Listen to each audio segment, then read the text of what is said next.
Good morning, everyone. Should be live now. How's everyone doing? Hope you're all good. We are continuing today on our mission to misuse all of this stuff. But I had a thought. Thank you, Gerald. Welcome to the stream. My voice is a bit iffy still. So I had a thought yesterday. These wires are going to be very unruly. We may have to make our own.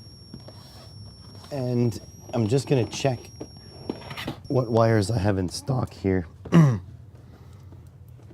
Because I did buy enough wire to make a Voron 2.4. So I have this stuff.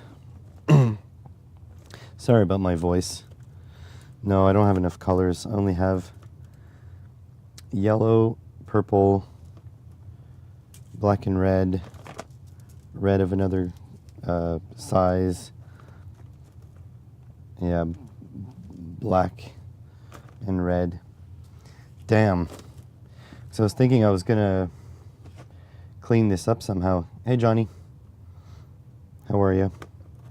I did buy some ribbon cable. So this is 3 conductor. I feel like I bought... Jeez, my friggin' voice is killing me. So I've got 3 conductor, and this is 5 conductor ribbon cable. That has red, green, and blue in it. This is insane. Like, it's gonna be so gnarly. I wish I had longer cable like this. But, I mean, that's gonna be pretty crazy to set up.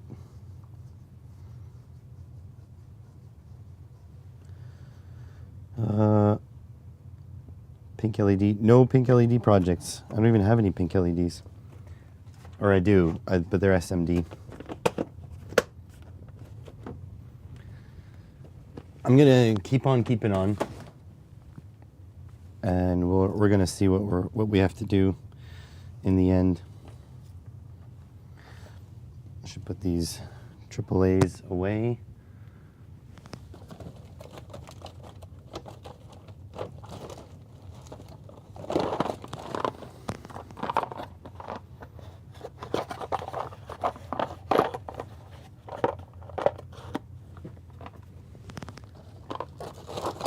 This is going to be insane by the time I'm done, because when we connect these last 4 wires on this side, this whole row of GPIOs are taken. And then this row, we're just getting started with, there's going to be RGB LEDs on there. And then we have 48 GPIO in all.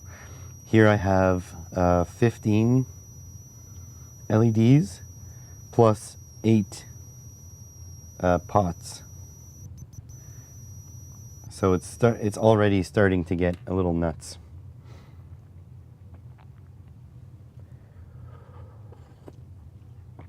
So what's that, 23 or something? We're also going to try to get an OLED working on here. And I really don't know what the other GPIO are going to be.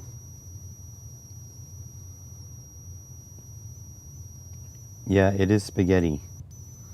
I'm just worried about this showing up poorly on camera.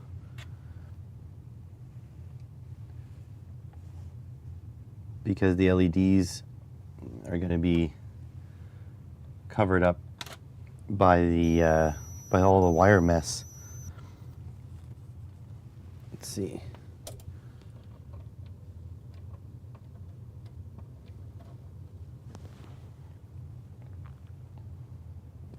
I mean, you guys can kind of see that.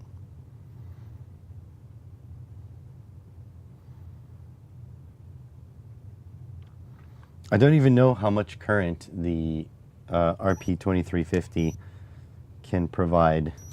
Might have to check that because we've got at least two more LEDs going in, and these are a random. Can I put the pots? No, my cables aren't long enough. Because it'd be nice to have them coming over this way.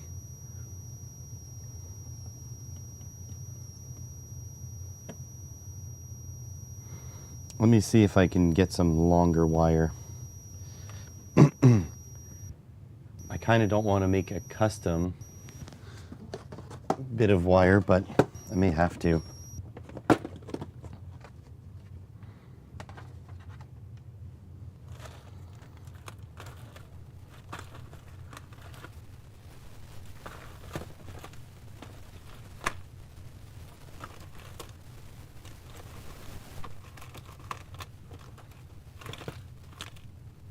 These are all like female to female.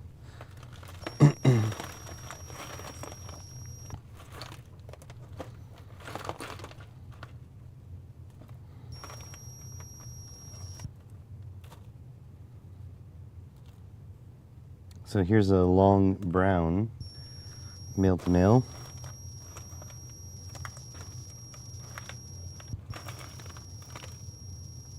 Long orange, male to male.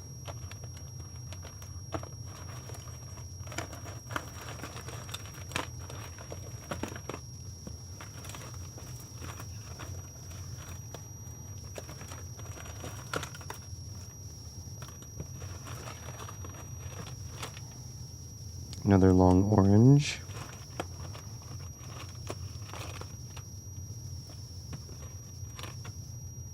Another long orange.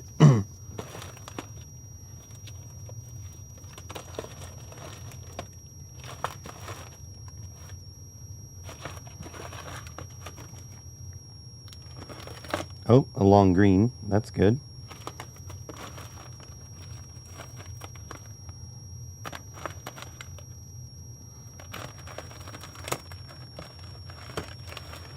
And the thing is too, it's too late to order, like it's not too late to order longer breadboard jumpers, but it's too late to order longer breadboard jumpers for this project. That just kind of has to be what it be.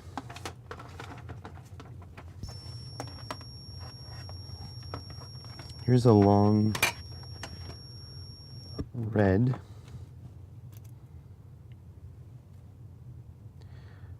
A long yellow.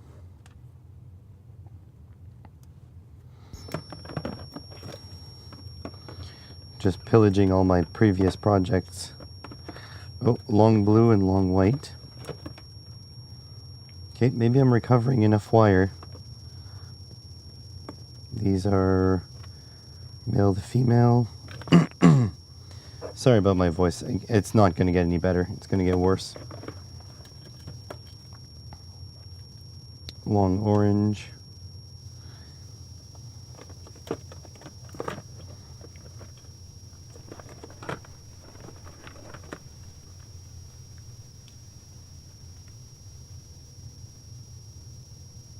Long yellow. Hi MT, how's it going? Medium length white. We'll steal it anyways.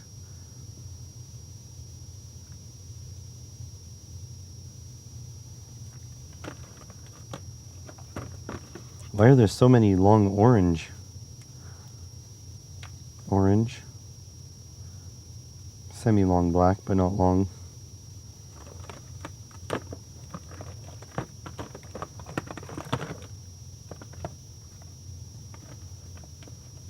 These jumper wires are, they're kind of expendable. You just kind of use them and then whatever. Okay, so let's see. Let's replace the power rails. Okay, those are gone. I'm gonna use like yellow and orange. I'm gonna remove all of these. 1, 2, get all of these gone.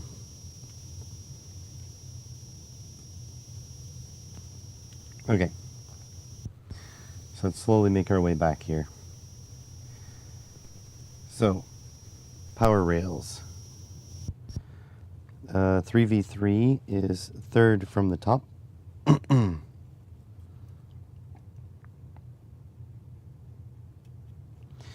That's power. We're going to try to run that sort of over this way. And ground is second from the top.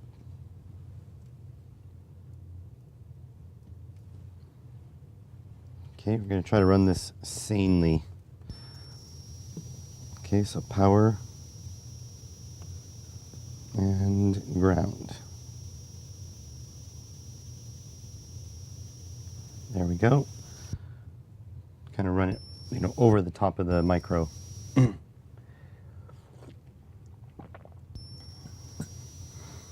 Okay, I have a long green,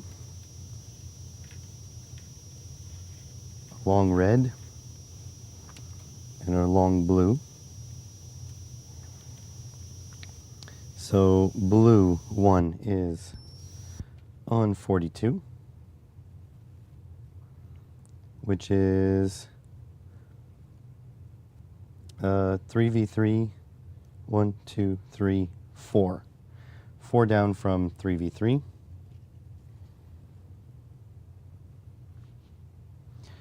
One, 2, 3, 4. Get my little fingers in there.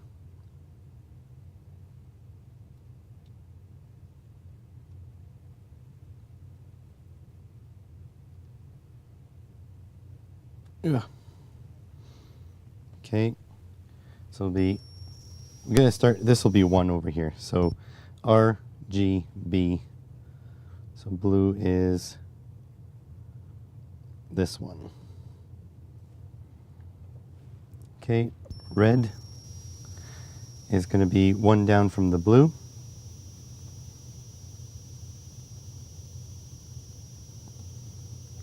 Fingers are too fat. Red is here.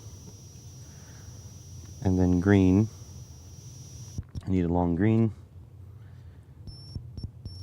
Green is 41. 1, 2, 3, 4, 5, 6, 7, 8, 9 from the bottom. So this guy, I think.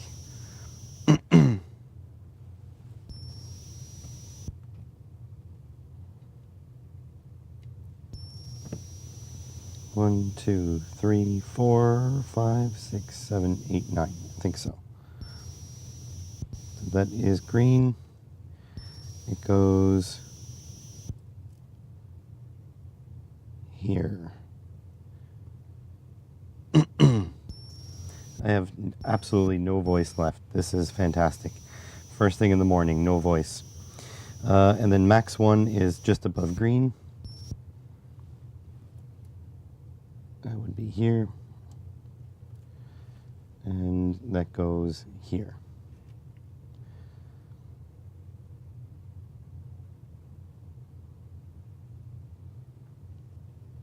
There we go. So that is one done.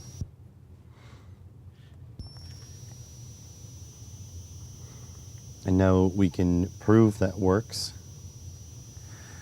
by doing this. Let's see, 2, 3rd from the top, 2, 3.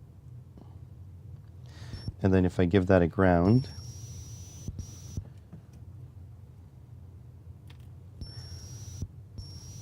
you know what? I'm going to use something else. Give that a ground. And then give that a ground. Ground is second from the top.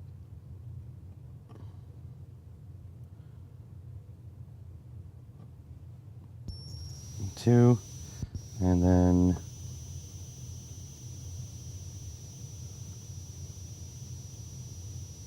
that is not working. 2, 3. 1, 2, 3. That's that one.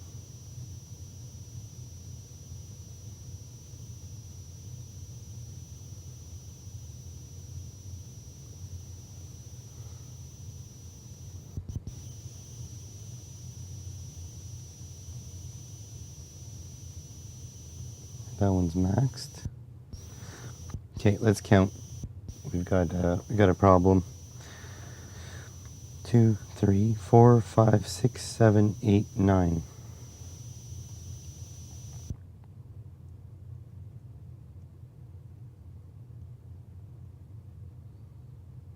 That's in the correct hole.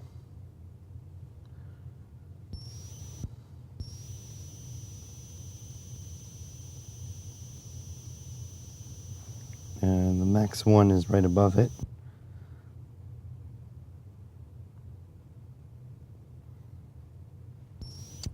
Okay, let's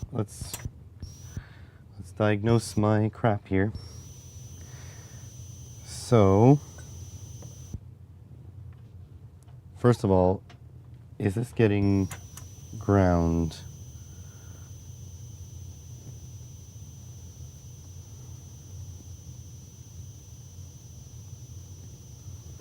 Oh, I don't think so.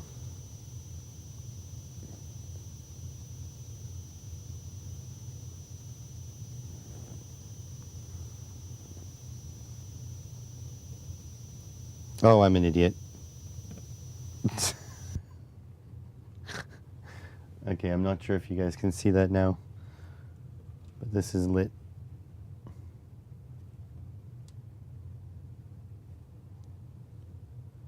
So maybe you can see that, and now we should be able to dim it. Yep, dims. Perfect.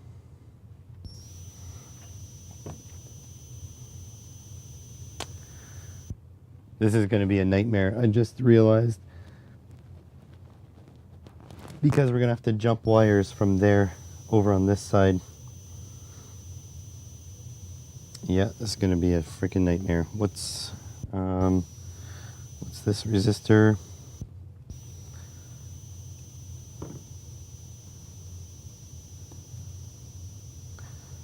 Please be a sensible value. 1K.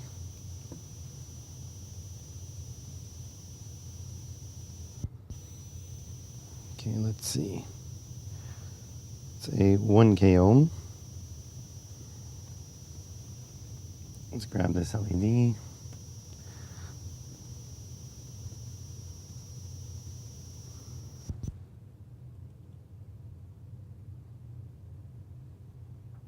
Ground is the, oh, that's positive. So that'll be reverse.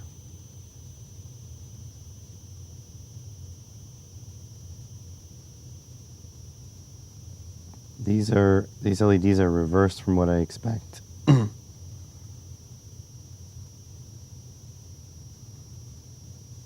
Damn.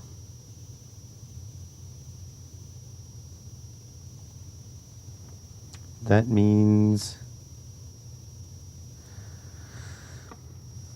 whatever. Let's try it.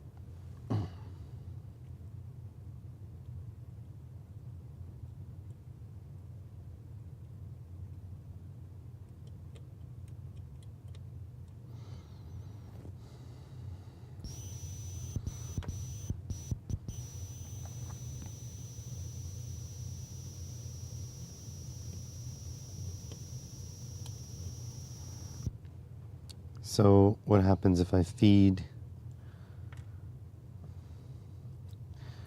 this into one of those channels?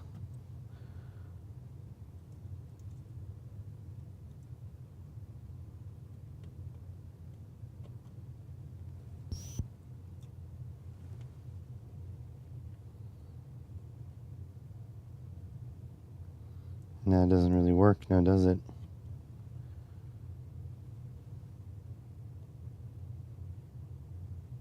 It won't light. Oh, wait. Hold on. This needs to be powered, not grounded.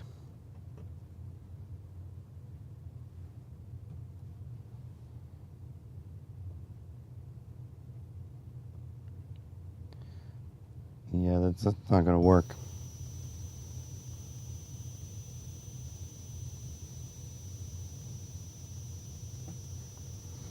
Also, 1K is pretty aggressive. Oh, look, that one works. It's just reverse.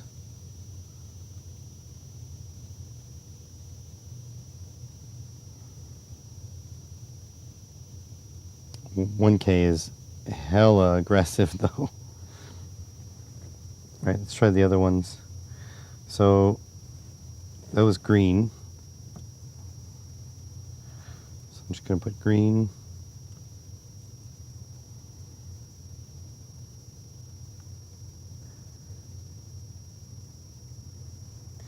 Okay, red is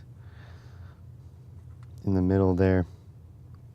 21, 6, 7, 8, 9, 10, 11, 12, 13, 14, 15, 16, 17.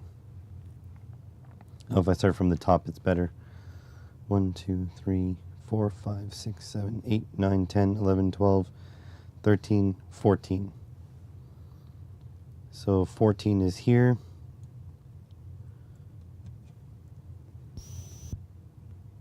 That's blue, so red would be over here.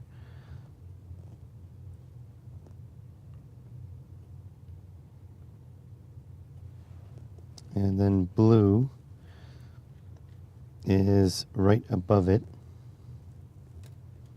I need a short blue. I don't have a short blue.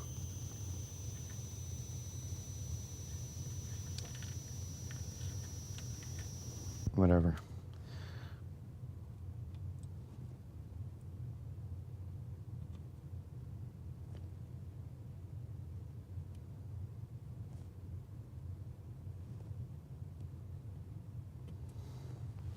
So there we have RGB control.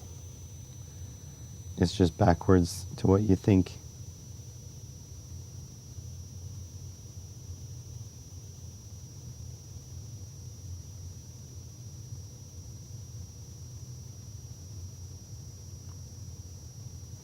Oh.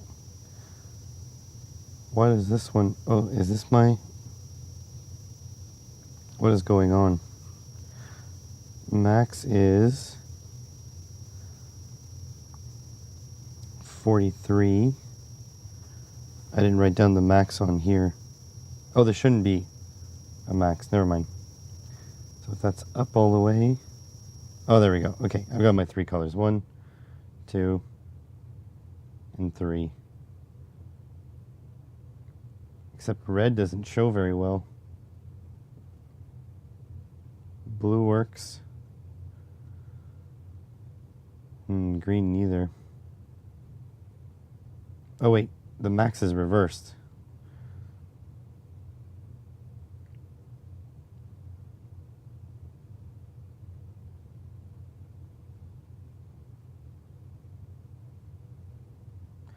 Okay, so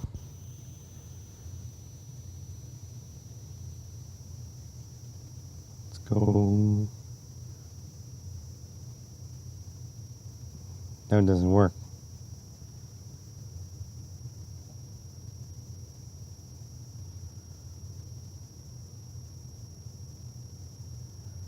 So green is not changing.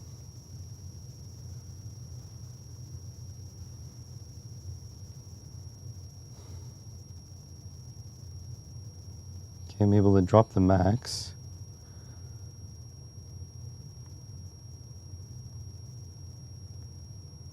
Okay, I'm not liking this. Low amps, yeah. Because it's a 1K ohm. Do I have a smaller resistor here?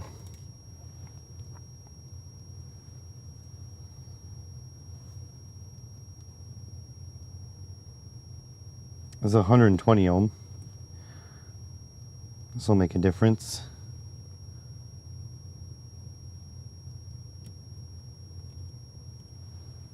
Okay. So let's minimize green. It's not really working.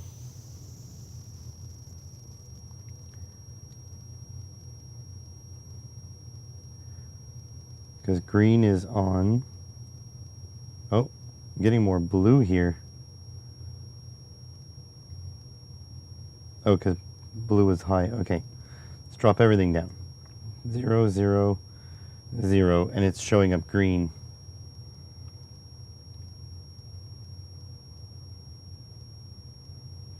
I might have to put a resistor on each individual color.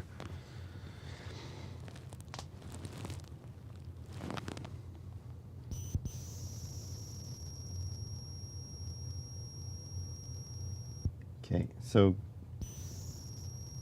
green is like showing all the time.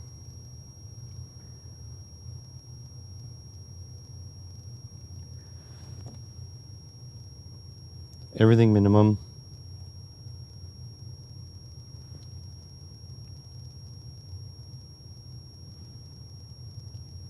Yeah, it's pretty stubborn. Because here I am max red. It's not showing. What happens if I do this? So red is not doing anything. That's max red.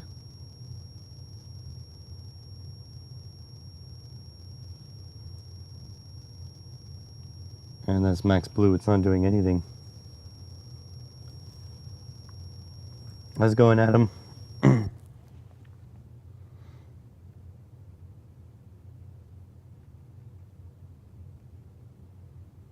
I don't know, man.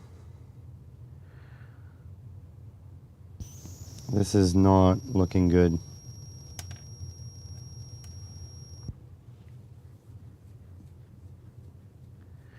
Problem is, I don't know where the issue is. Is it in my breadboard connections? Like, what's the deal?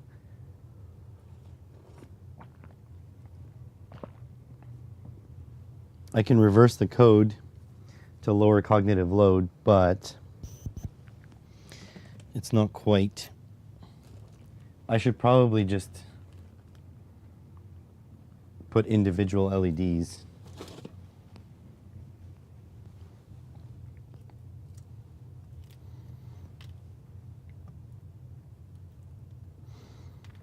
Okay, let's just do individual LEDs.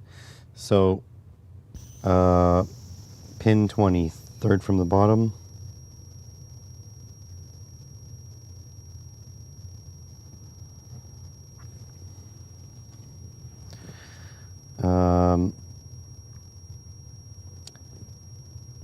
Number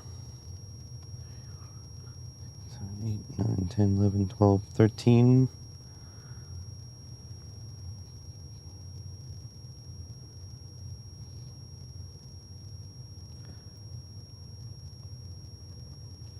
And 14. One color runs a lower voltage than the other. Yeah. Yep, that's true. They do that.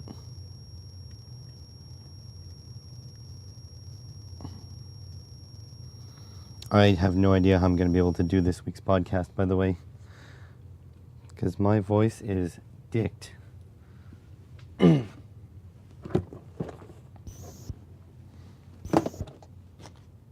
But I have not missed a podcast yet.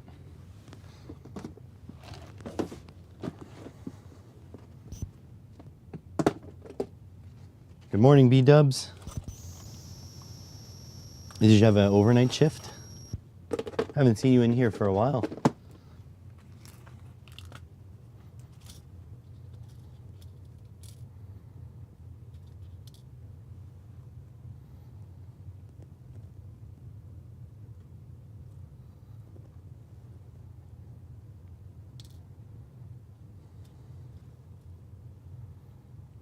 These aren't wide enough to bridge the gap. 1, 2.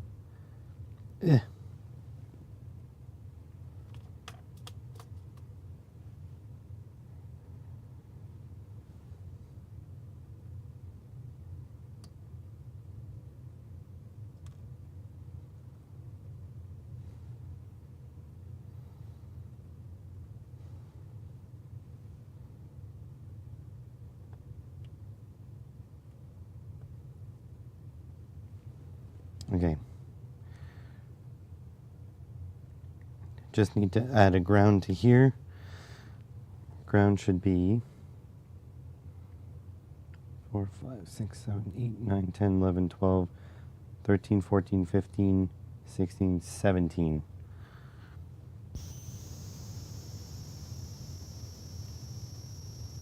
No.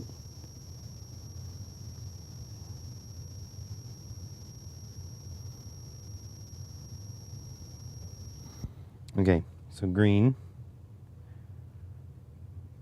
That's maxed. Okay, that dims.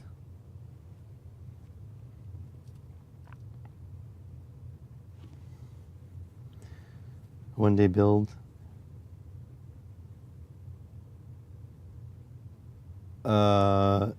You hang on a sec. So the goal though, the goal of God damn it, I'm dying. The goal of the one day builds is to not tell me about it, because it'll be a lot better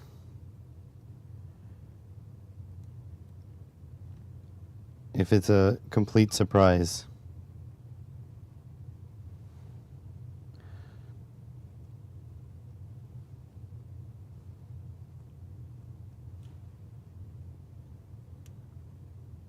Well, you know work.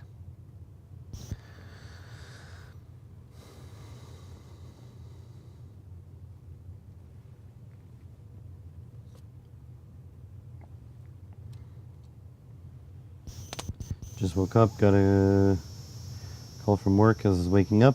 The church group popped a breaker. They don't know where. It's probably a good thing that they don't know where.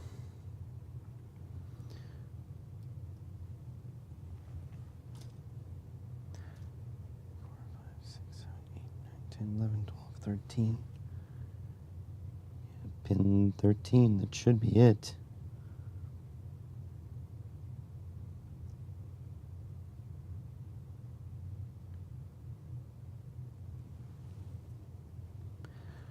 These are all max. 13's not working.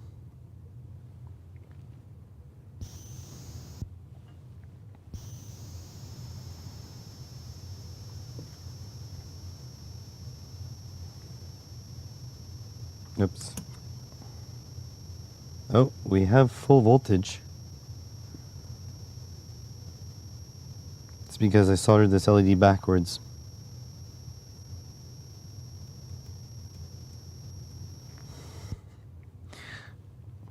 I'm gonna have to change the heat shrink on that one. Okay.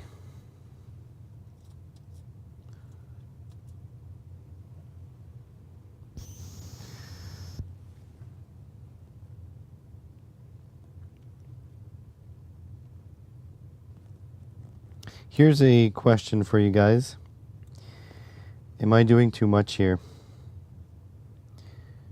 Should I just instead go to coding and display the values?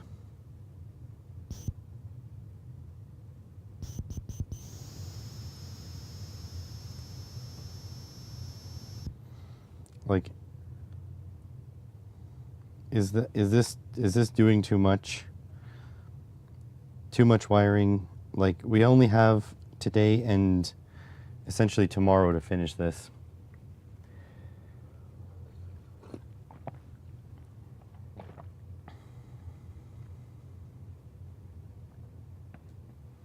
Am I being too ambitious here?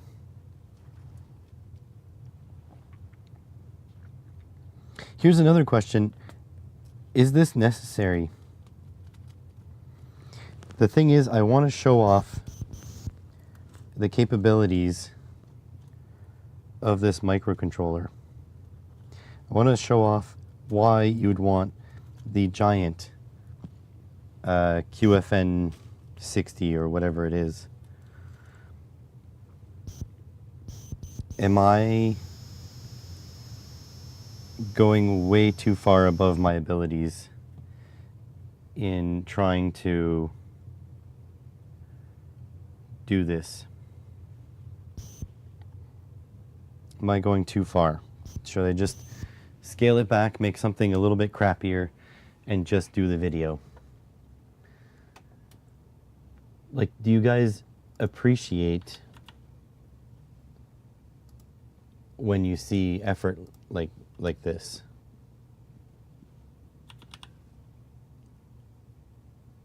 Or would you guys just rather I make the video with whatever? You know what I mean? Oh, not now. Okay, 18, 17, 16 are the other ones.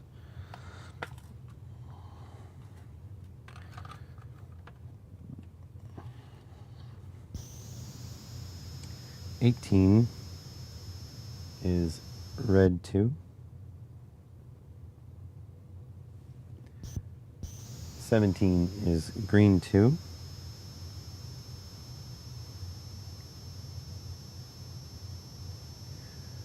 And 16 is blue 2.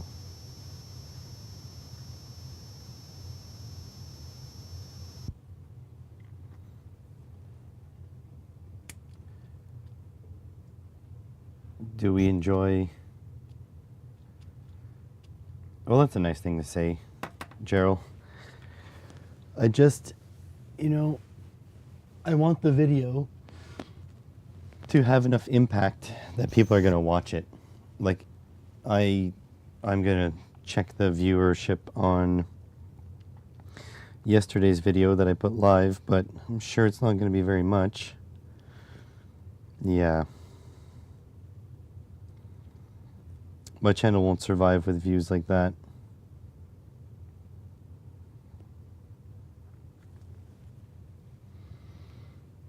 Well, anyways, I'm just going to keep plugging along. It'll have to be what it be.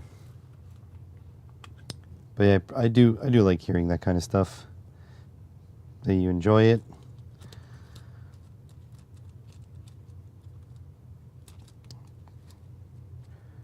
I just have a fear that times are going to get a little tough. And there isn't much I can do about that.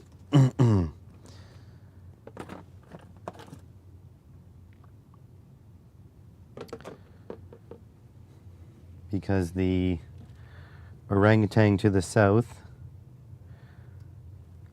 is probably too dumb to realize the damage he's doing with his trade war. I'm just afraid that PCBWay will have to pull out of sponsorships. Well, I'm okay. You know what? I'm okay if you're seeing me struggle with the project. That's fine. That's all good. Thing is, I do need to get stuff done though.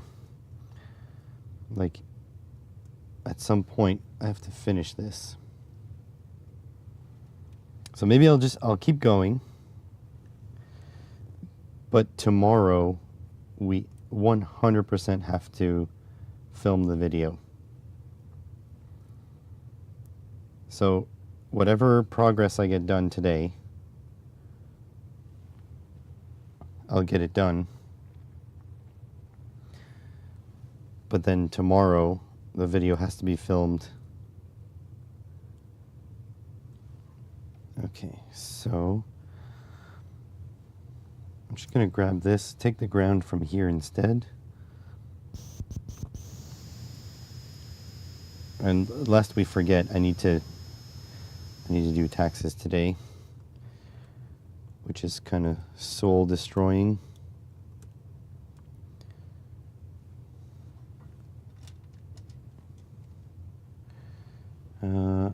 Have already stopped shipping down south. Yeah, I know.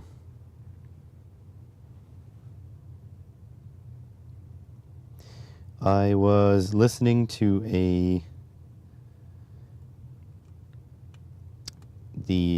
it's a small fashion company. I keep buying the cheap modules, thinking of building something, and I'll struggle through myself. Yeah, I love the little cheap modules. But I was listening to a little fashion company. I mean, they're doing well, but they're small, not a big conglomerate, you know? And they were saying, okay, so all of a sudden, I need to manufacture onshore, right? And the problem is, why aren't these going brighter? Oh, they're not connected. Should be able to brighten them up, yeah, by touching. There we go. So now they're saying, okay, I need to manufacture onshore. But all the machines that they need to manufacture are in China. And so you have to pay a shit ton of tariff to get your machines in from China. So it's not doable.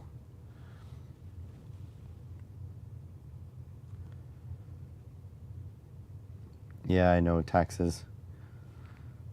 I know, but you got to do it, or else you go to jail. The worst part, like, personal taxes aren't too bad, I have to say. The business taxes are what kills me. Do you know how long it is to, like, later. Do you know how long it is to, oh, hang on, I need to,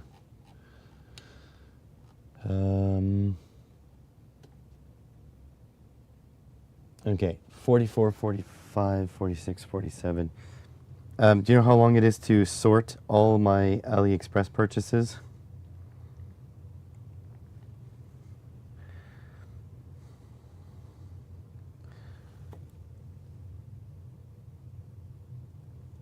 And AliExpress has a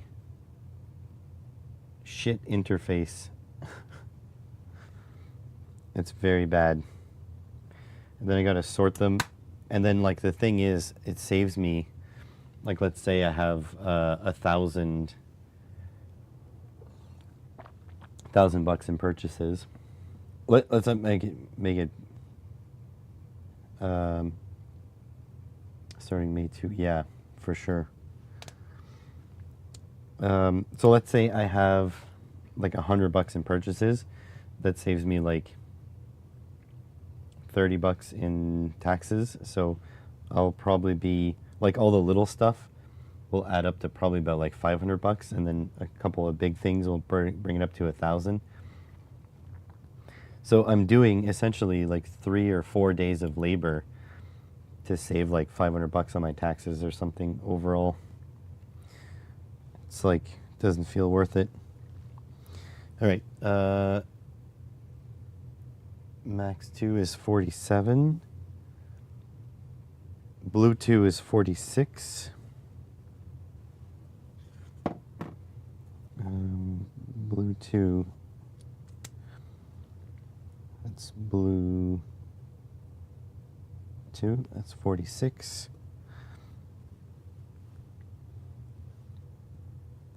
6. That's 1, 2. So that should work. Yeah, right there.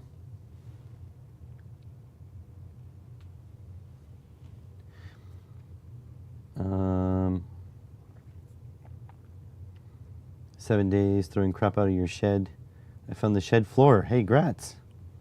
There was a shipping loophole that's being closed. Yep. It's not really a loophole. It's the exemption.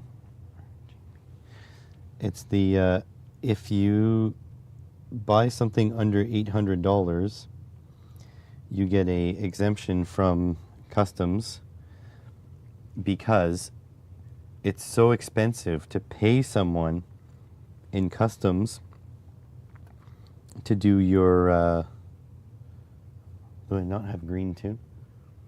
Green 2 is 45.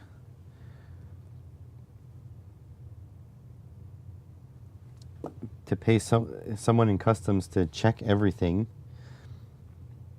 that it's cheaper just to let that stuff pass without billing it or tariffing it or whatever. And so it makes sense to have an exemption for cheap stuff, but he's removing that. 44, that's red. The problem is this is going to cost taxpayers, well, it's already costed taxpayers more than it brings in. You know, residents. This is a tax on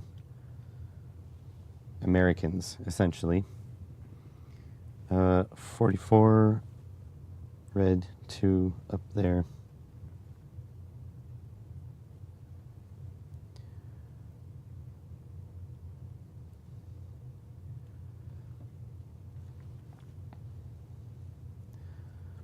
And the thing is, it's not a tax on the wealthy, it's a tax on everyone, but it hits more poor people, obviously, because a higher percentage of your income goes to low-cost goods. Amended returns for last 2 years and this year because the farmer has 2 contracts and gave me 1 form for both instead of 2 forms. Oh, God damn it. I hate, like, when my taxes are done, I'm like, this is it. I'm never touching this again unless I get an audit. So I would be devastated if I had to redo last year's or amend last year's or whatever. Taxes are such like a source of anxiety for me because it's like the government knows pretty much exactly how much you should be getting or paying or whatever, and they won't tell you. I am a big proponent of the government doing my taxes for me, like they do in Europe. And then if there's amendments, I make the amendments instead. They do most of the work. And you get more money back. That's good.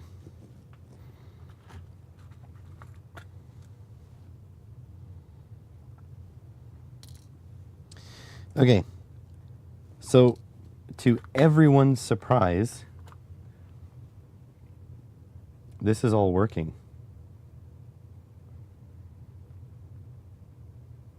This is literally all working.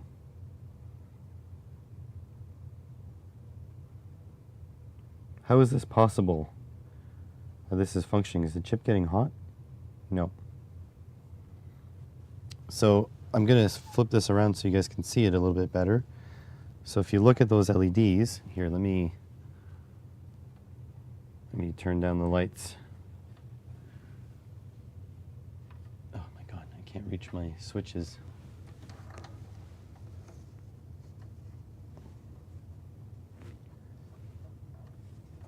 Okay, so those are your LEDs.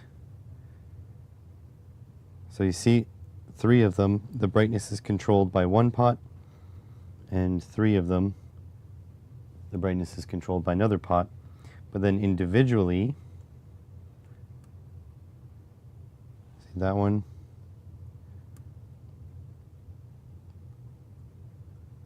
that one, that one, that one, that one, that one. But the max brightness is controlled by the 2 outer ones. This is really not clean. If I had more time, I would just order some more PCBs. I would order a PCB with 8 pots on it. I would order a PCB with, I don't know, like 20 blinking lights.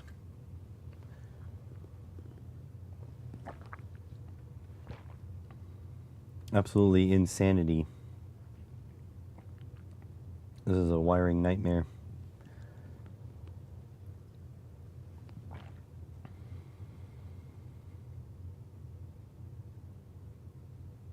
And I've got the one LED that I've soldered backwards. Freaking idiot.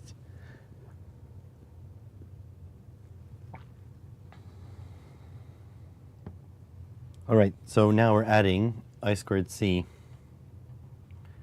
Let's hope I don't bog everything down.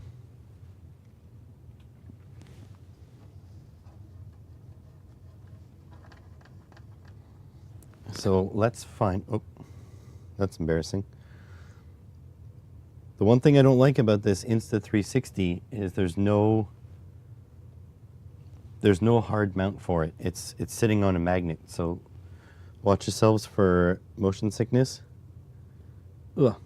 So I can move you around because the mount is just a magnet.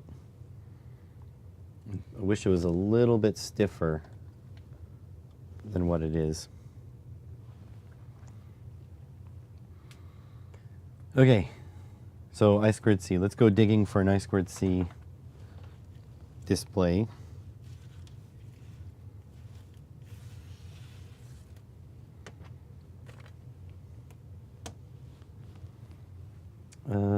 Arduino++. Ugh.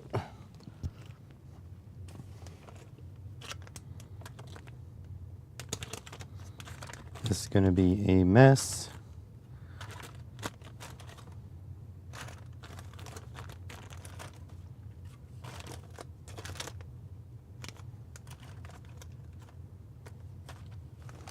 Oh man.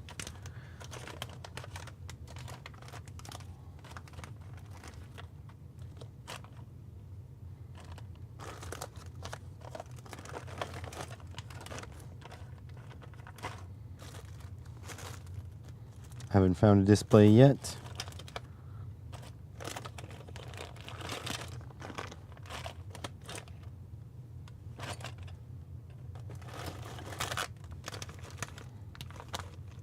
There we go. Are these I squared C now? Ugh.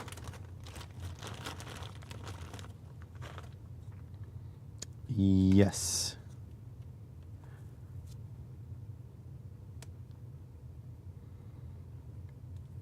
I don't know what the address is though.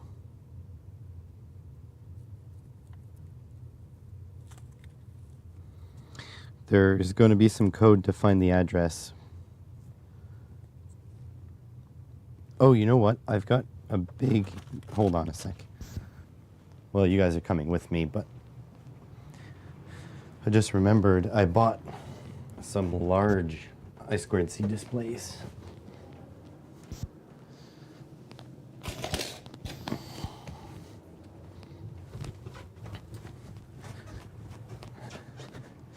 These are the same ones that Acert used for his controller project, and I've decided they are.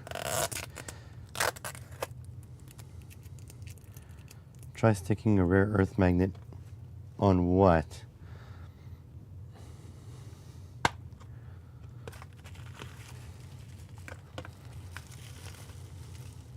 So yeah, these beauties. Oh, this is SPI.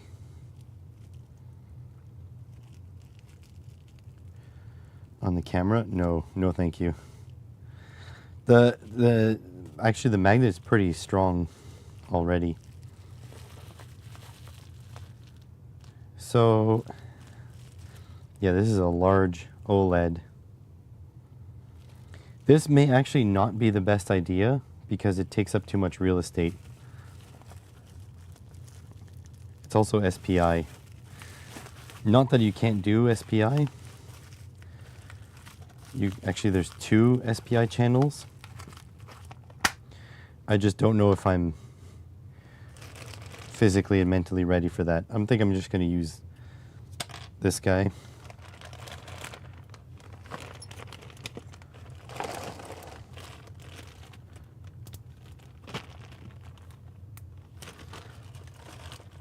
But yeah, definitely inside this this camera is a there's definitely rare earth magnets in there. The pull is very strong, but the issue is that no magnet is as strong as a physical connection, unless you had like a freaking massive, a big boy. Okay, so let's see if we can get some OLED code. I just stacked all my boxes on the chair that I sit on because I have no more space for anything. Okay, let's figure this out. Ooh. Screen. Oh wait, I'm gonna check something real quick.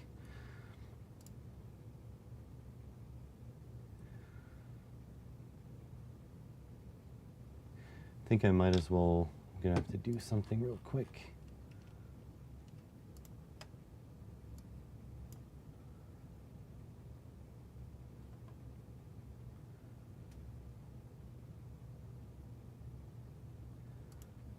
Oh, my computer is going ballistic.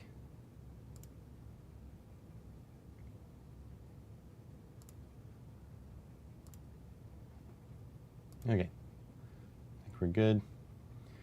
Keep meaning to set up a project. Yeah, so there is, I know there is something that makes I2C work right away. Examples.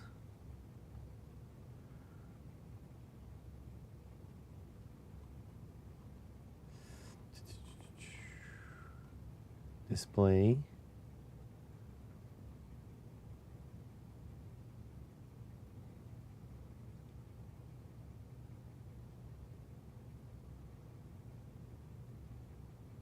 I don't see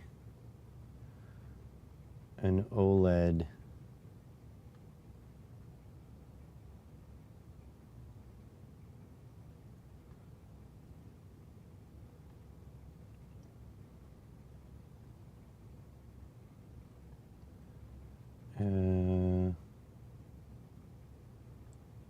Async. Fast LED. Liquid crystal I2C.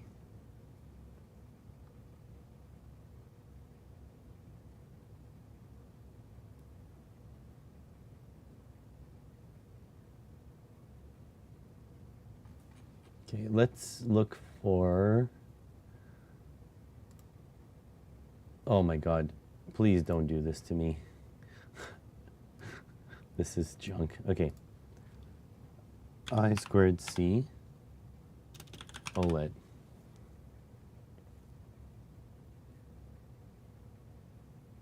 So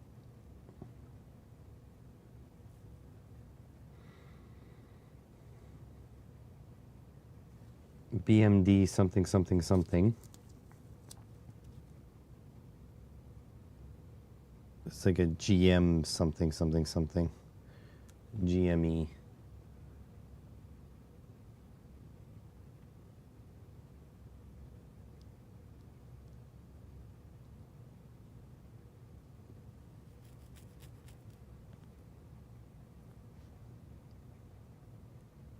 We're gonna let's try this.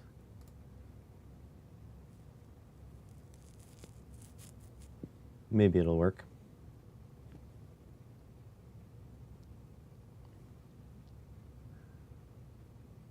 Now, how do you remove? Okay. Installed. File, examples. What would it be called?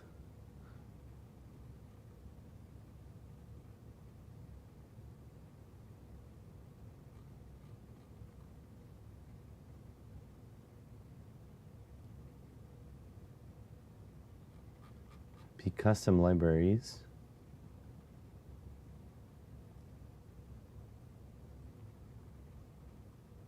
What's it even called?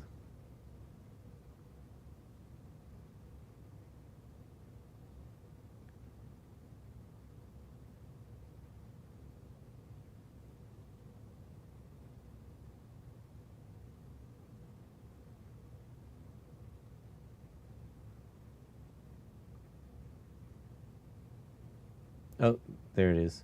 Display.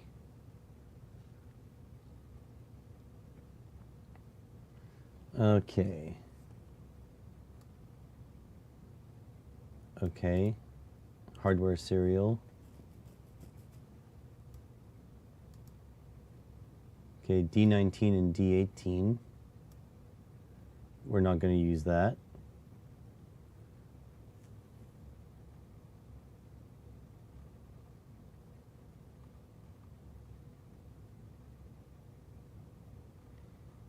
Okay, so I can't change this.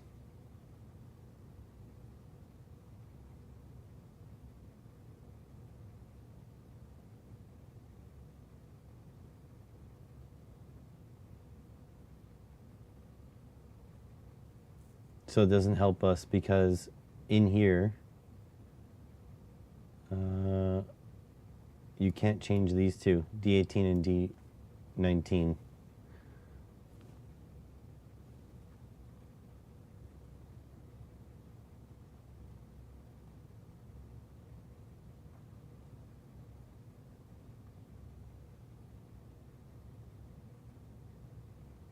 So that doesn't help us.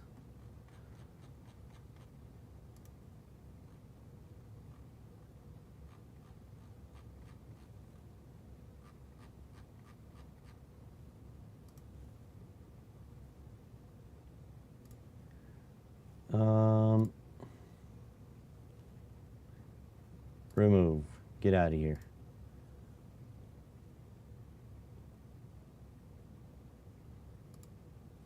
I don't want, oh my God, this is so dumb. When you click more info, I don't want to go to GitHub. I want more info here. Yeah.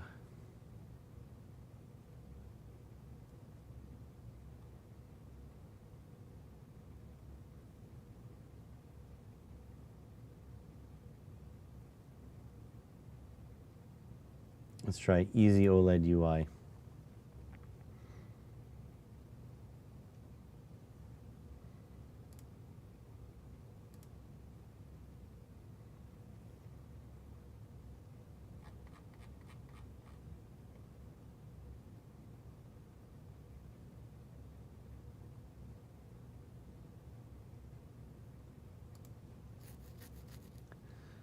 Is this the right resolution? I don't know.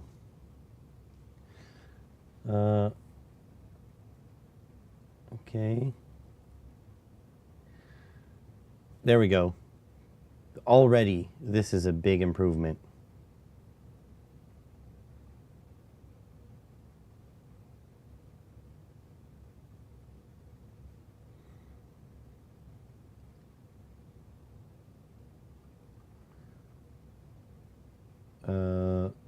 Buzzer.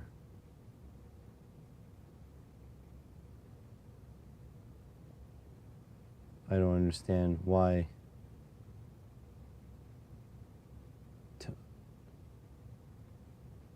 What?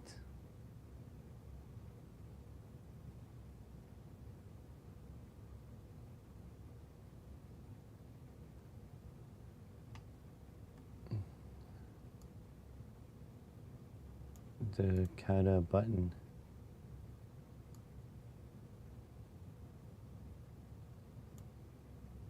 Okay, I have no idea what this is happening. Okay, let's do this. All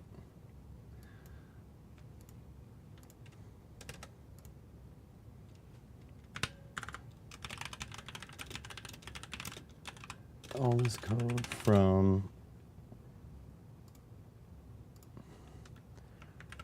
this from Easy OLED UI.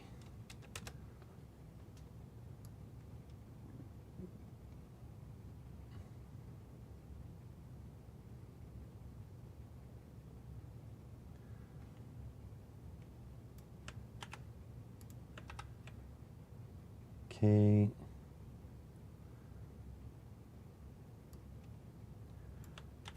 Okay, now here these two, I believe, we can do 0 and 1. Let me just check. What's it called again? RP 2350B.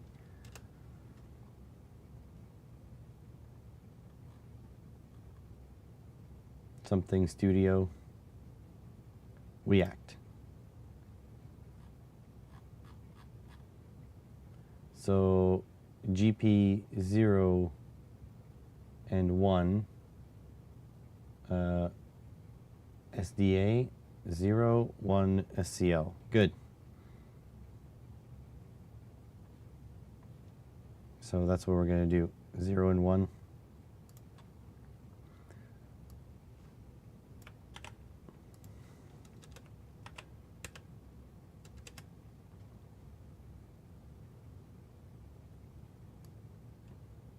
I'll have to find the address.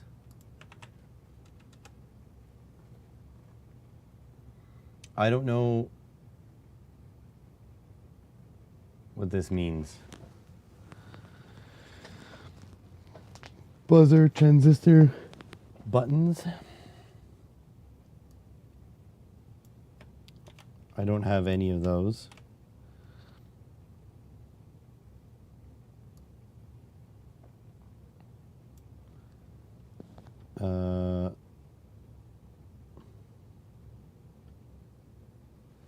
It probably checks.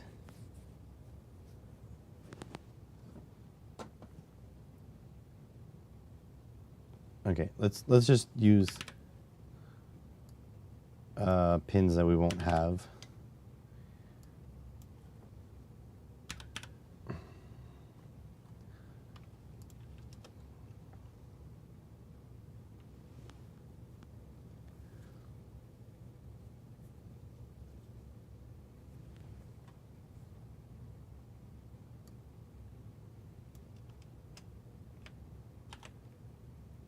I don't think we need to do the serial.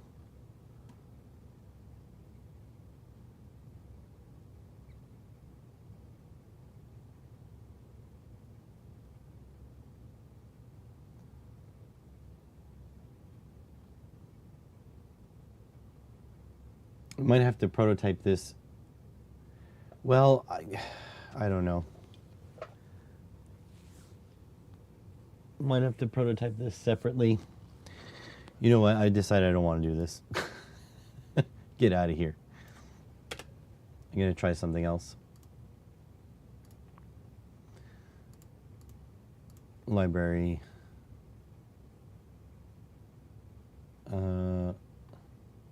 Remove. Yes. Get out of here.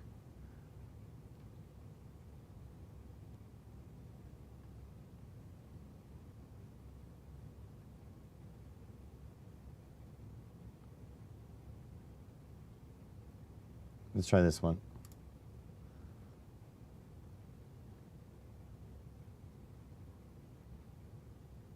So Grove OLED examples.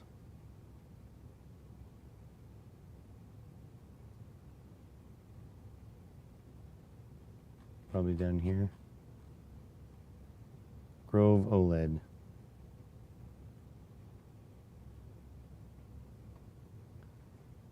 Lost it. Grove OLED.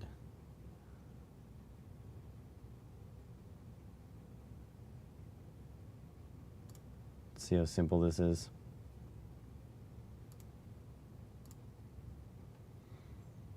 Okay, wire and seed OLED.h. No.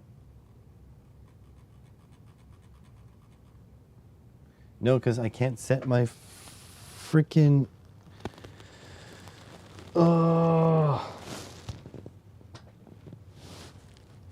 Can't set my pins. I hate libraries. I hate libraries. I hate libraries. I hate libraries. Because it obfuscates everything. It won't let me go and change. I'd have to like go find this file somewhere. Look, it's nowhere in here. It won't, I have to go find this file and change the pin assignments.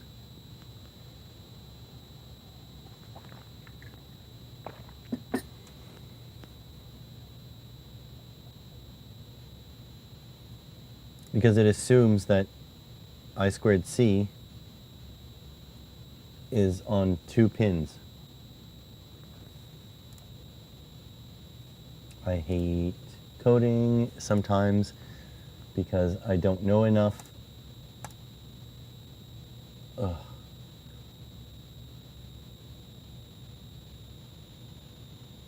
Oh, hello. Multi-OLED. Let's try that one.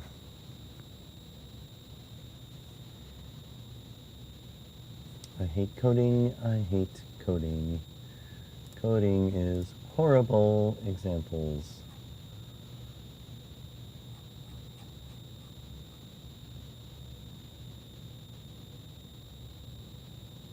Multi-OLED. Simple demo.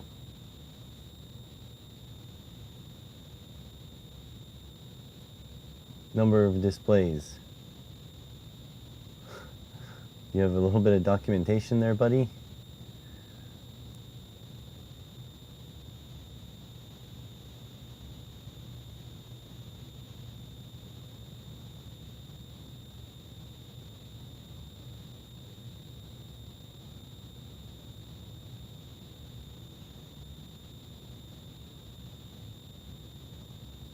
Okay, here's the addresses.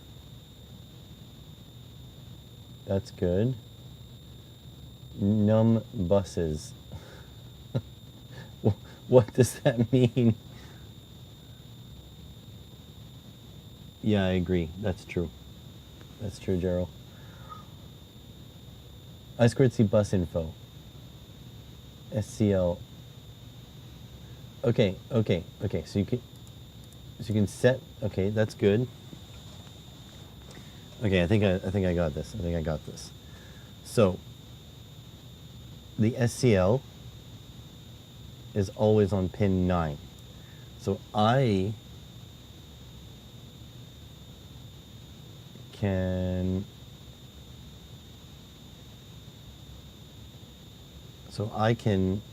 say that you're actually always going to be on pin 1.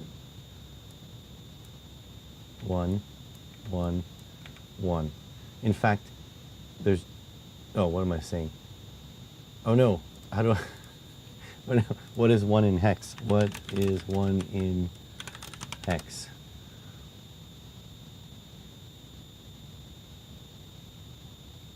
No, you fucking moron. Do I just put 1?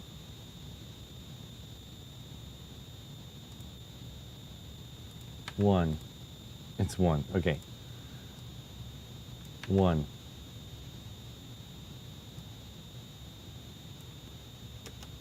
Only 1. 1. Okay. And what's 2 in hex? Is it just 2? You fucking...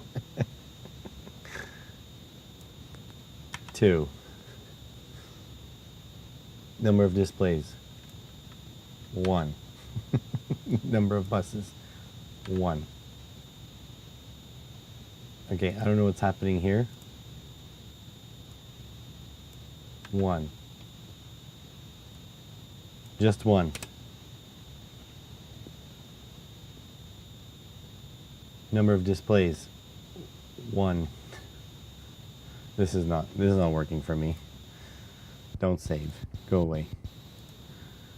That's a cool library, but it's not for dumb people. So not for me. Go away.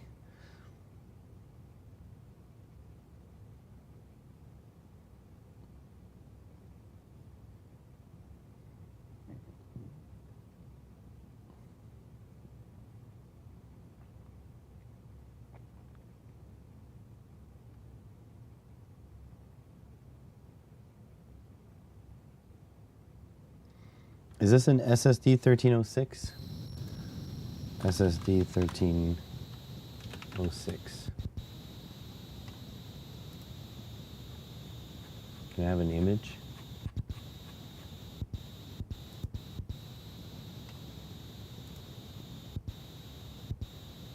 Go away. Yes. That seems to be the correct thing.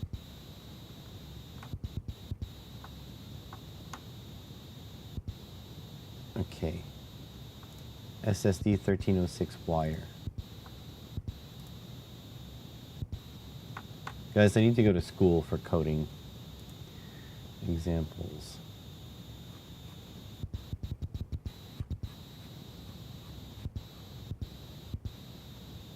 Font test.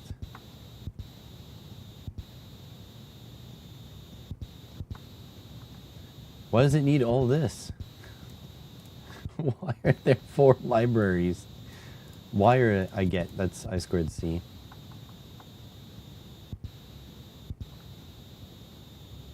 Okay, so serial begin.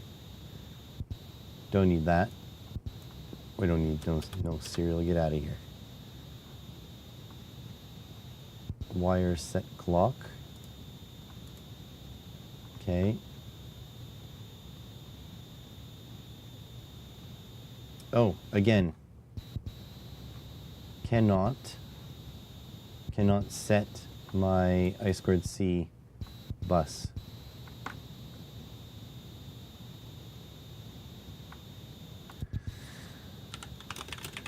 Tell my RP2350 which wires, which pins to use for I2C.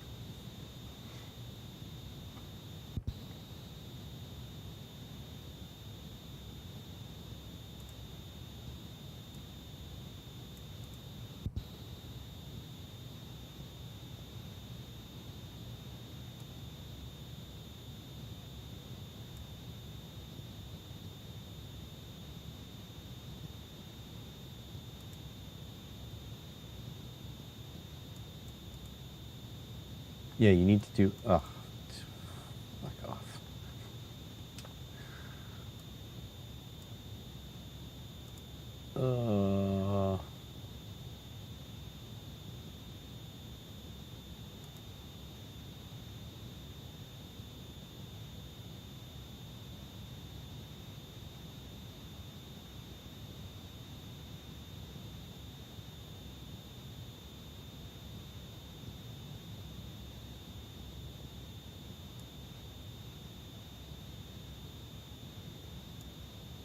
Why use pin 0? Because it says you can use pin 0.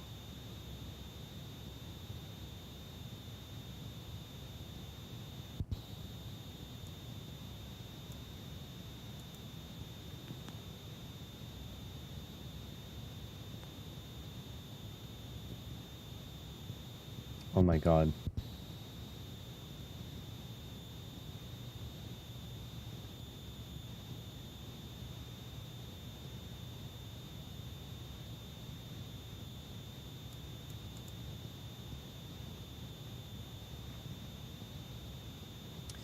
Maybe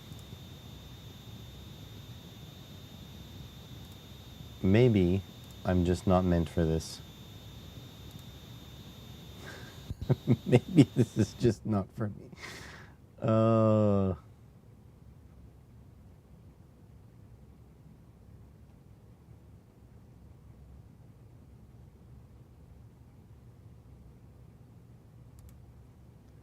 Maybe I'm just too dumb.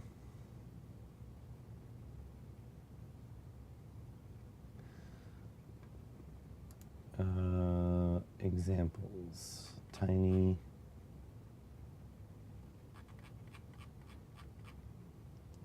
$4K OLED. Oh god.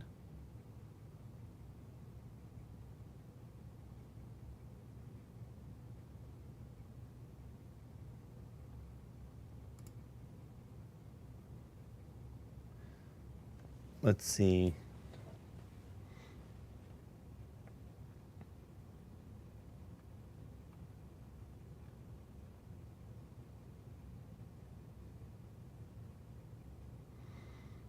Okay. Cannot set I squared C on this. So I have to go modify stuff.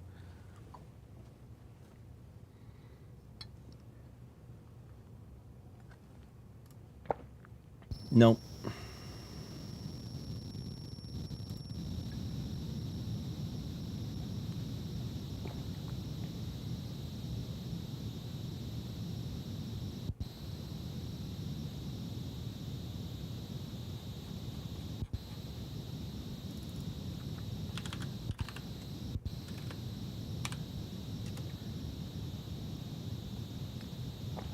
I need to talk with AI. Whoa, not Gmail. Chat. GPT. I am trying to connect I squared C OLED to my RP2350, and I want to use pins 0 and 1 as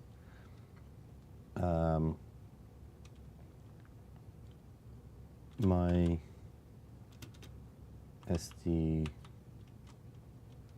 SCL and SDA. Can you make some simple code for me that will work? I would like to just paste it into the Arduino IDE and go, please.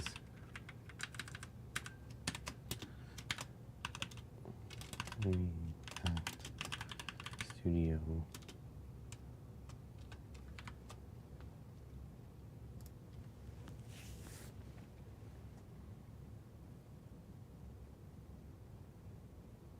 No.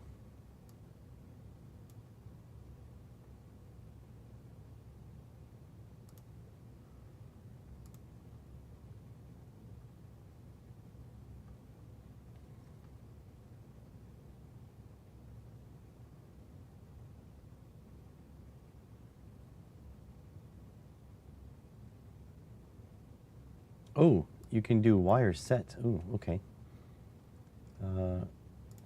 No, I am not mistaken. I have RP2350B, the newer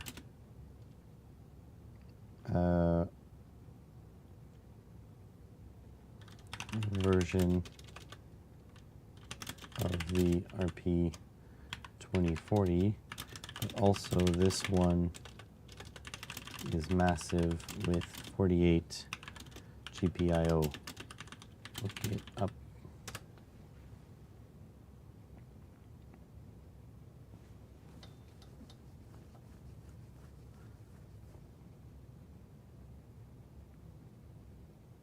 There we go. Okay, so let's see. We might need these, but let's see if this works. All this crap stolen from ChatGPT.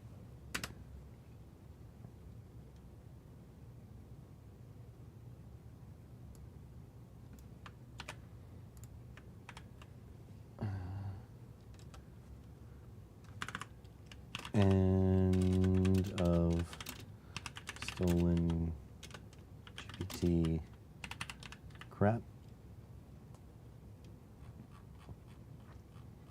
in the setup.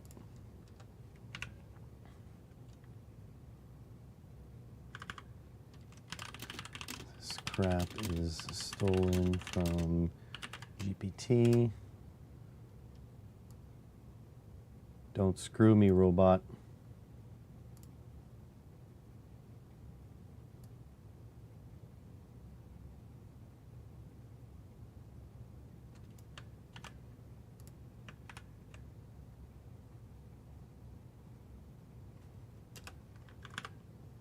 End of GPT stolen crap.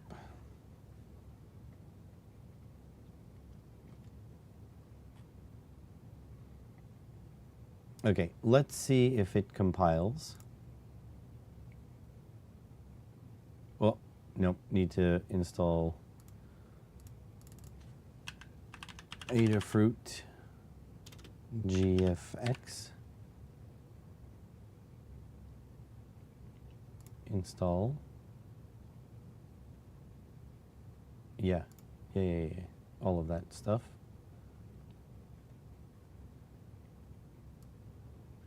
And then Adafruit SSD 1306.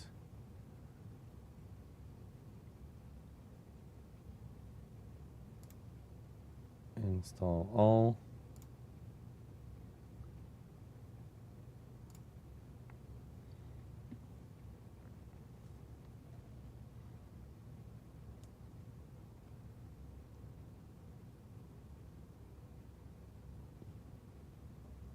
All right, now verify.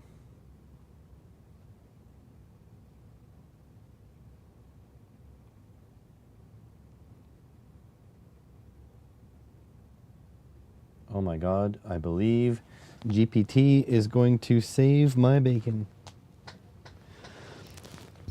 That's a good stretch.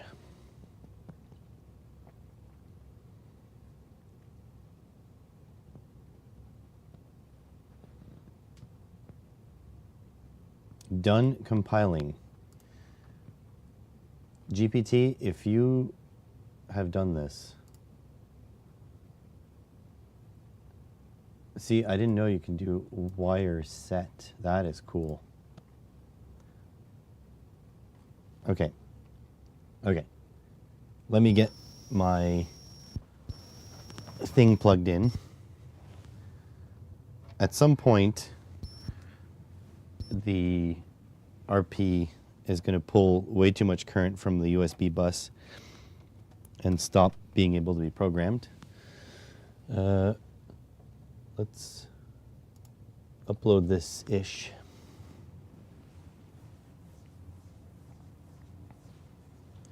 Compiling. Compiling. Reticulating splines. Sorry. Spines. Uploading.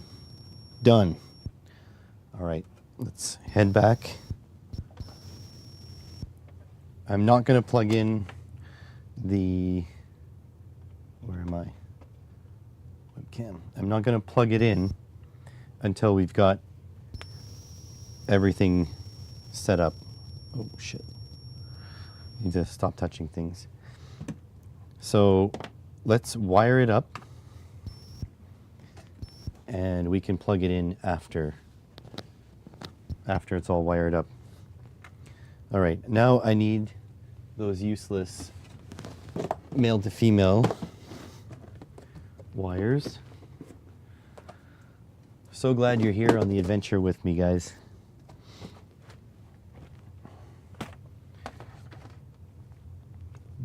This is like revolutionary, by the way. The fact that I get so lost and then I'm like, you know what? Screw it. I'm asking GPT. And GPT's like, bro, I got you. Don't worry about it. You don't even understand how simple this is for me. And I'm like, that's good. Because it ain't simple for me. So, yeah, GPT possibly just saved my day.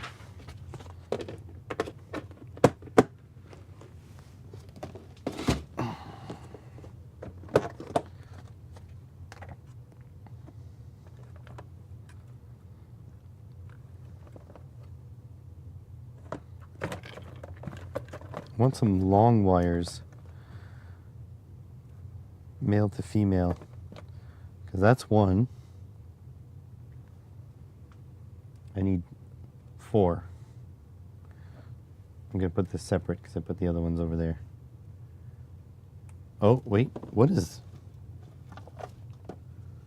This is all a bunch of male to female. Okay, so I got gray. Nope, this one's not. No, it's not this one, that box. Oh my god. Yeah. Okay. Gray. Red. Blue. And green. Fantastic. Ugh.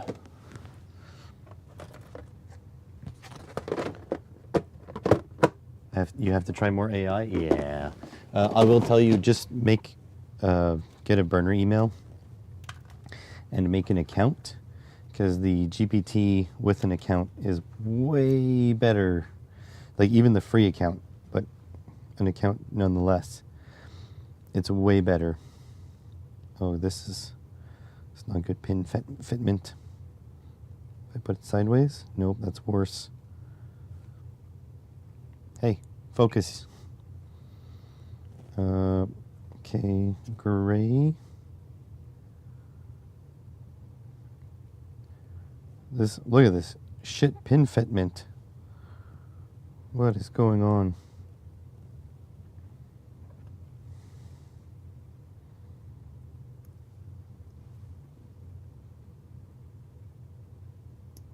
You'll be able to see me stab myself in HD. Get out of there.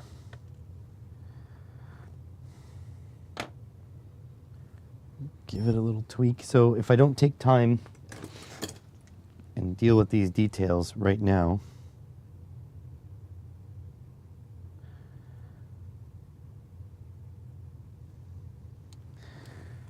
these are going to slip apart.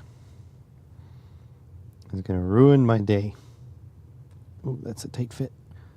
Get back in there.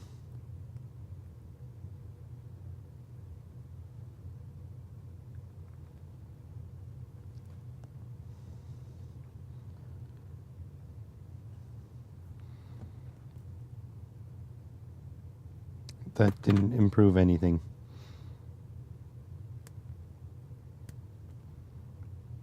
Except now I broke my connector.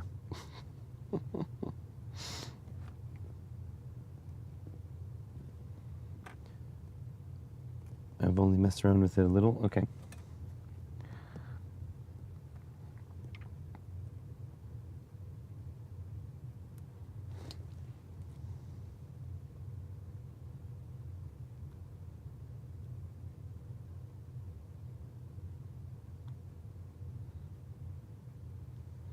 Non-partisan news from the election, by the way.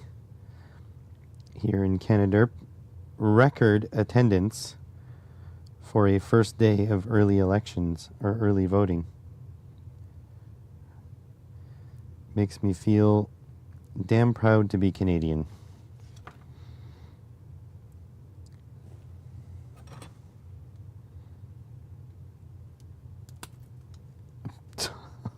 No. Well, I broke that. I tried to take a shortcut.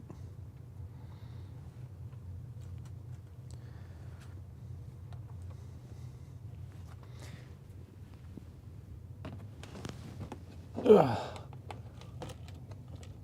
Give me that one.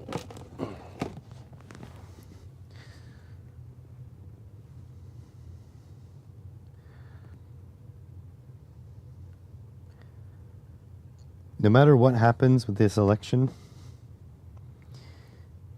the awesome part is I'm hoping we have a really big turnout so that no matter what happens, this is literally what most of Canadians wanted. That would be epic. All right, so we set our SDA to 0. So 0, that's SDA.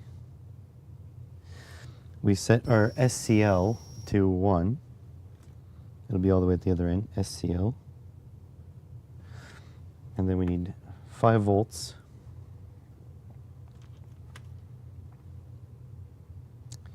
Okay, so ground. We'll use this ground. SCL will be pin 1, 2, 3, 4.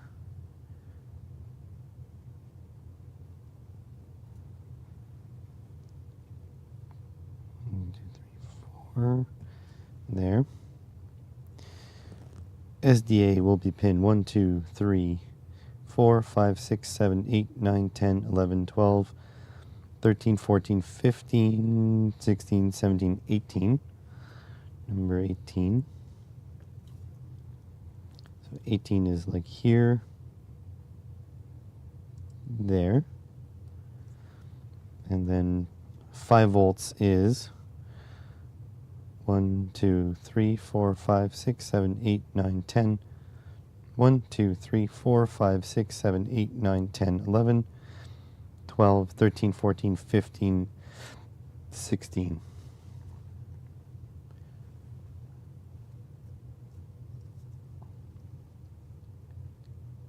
That's 16? Hope so. All right.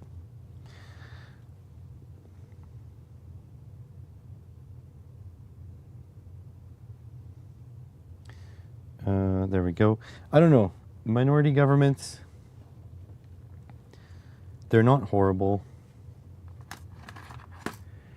But I think in this case, it's not going to work. I'm not going into any more detail than that. I don't think it's conducive this time. Oh my God, it works. It works. Oh, it's strobing for you, but not for me.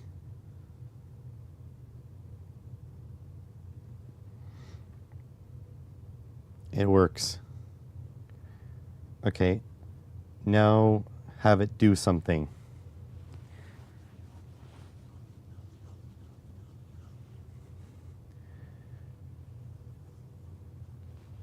Okay, let's get back to GPT. Okay, that works perfectly. Screen. The freaking stop streaming and stop recording buttons are blue, and it feels like they want me to click them. Okay, so that's great. Thanks.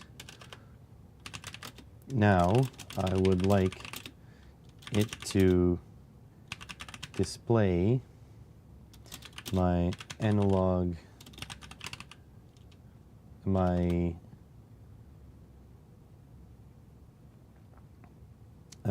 my 8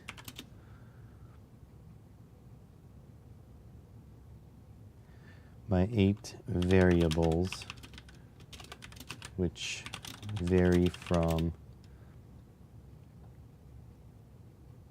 1 to 255. Their names are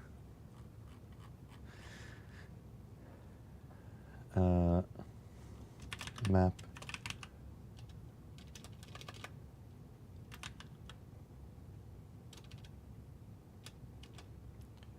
don't need the variables names, just the 8 values. Do you think it will all fit on the screen?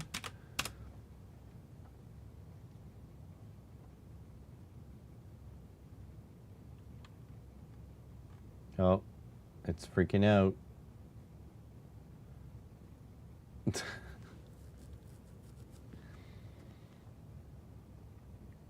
Oh my God, what's happening at the GPT headquarters?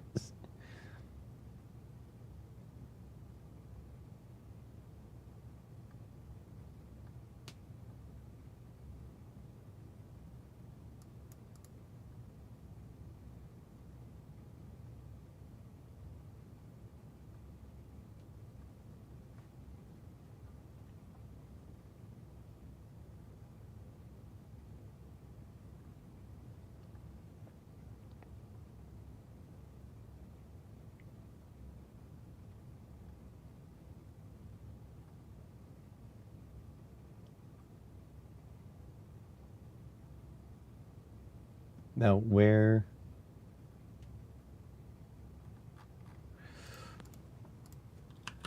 in that code does it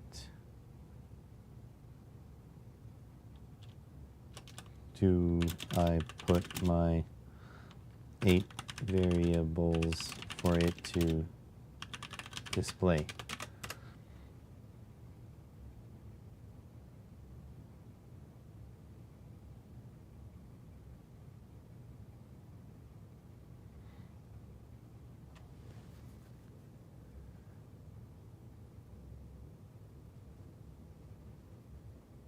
I don't have them in an array. I don't have them in an array. I don't even know what that is.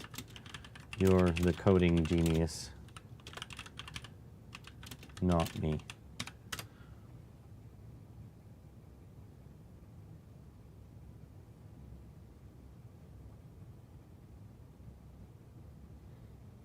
What the hell?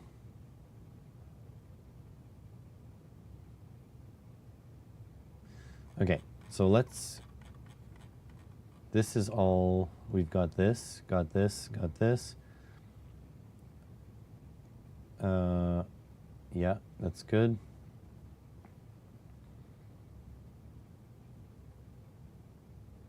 Wait, why would this be in the setup? Huh?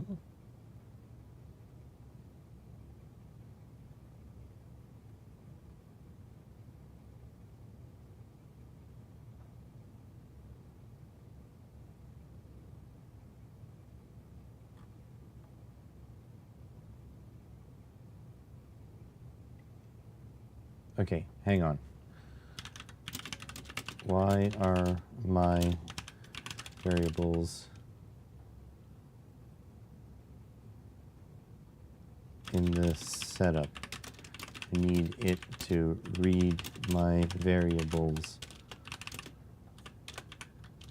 in the loop. They are variables. They vary.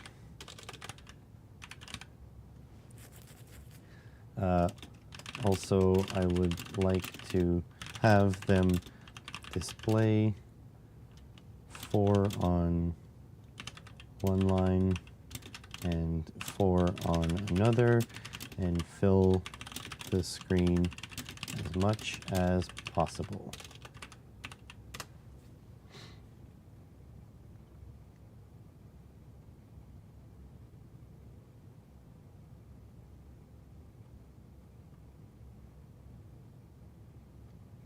Okay, so let's try what they're saying. Why are you doing this?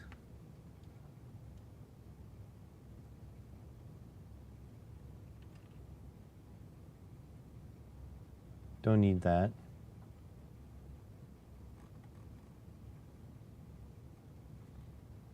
Okay, this doesn't change. This doesn't change.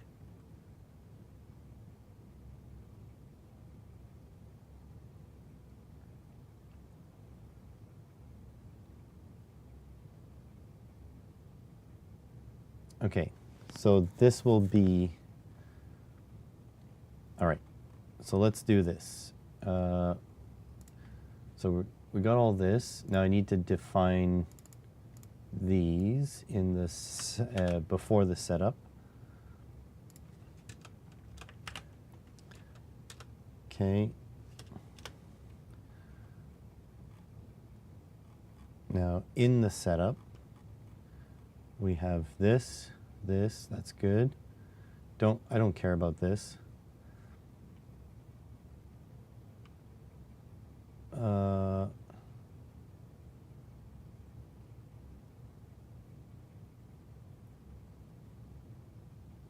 Clear display. Then this doesn't matter. And then display. Okay, so that is the GPT stuff.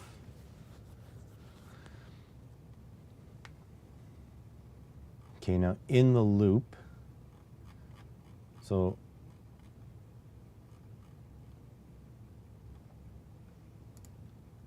Okay. Stolen GPT crap for OLED.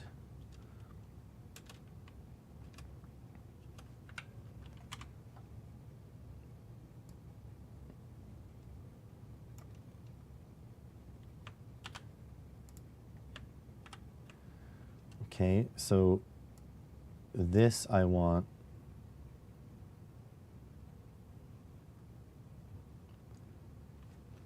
map max 1.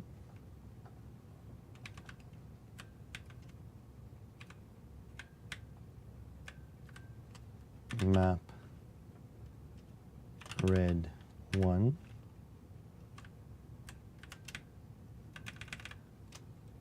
Map green 1. Map blue 1. Map max 2. Map red 2. Map green 2. Map blue 2. Okay, so that, and we'll take this.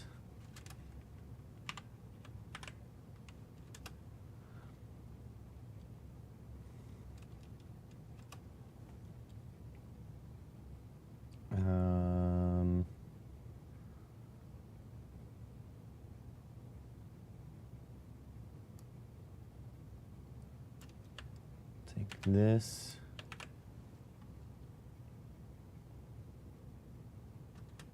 I think this is just set like this for clarity.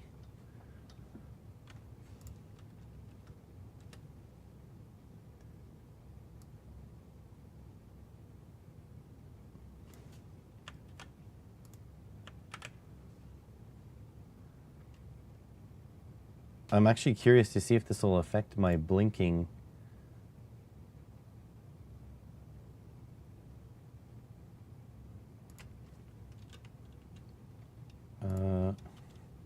We'll run it like this. End of stolen GPT crap. Because I have a 100 millisecond delay on the blinking.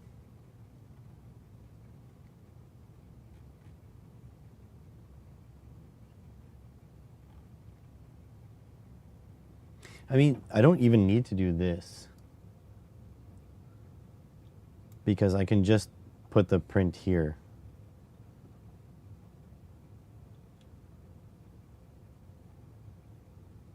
Anyways, I'm going to try it as is. I'm going to verify that it actually works.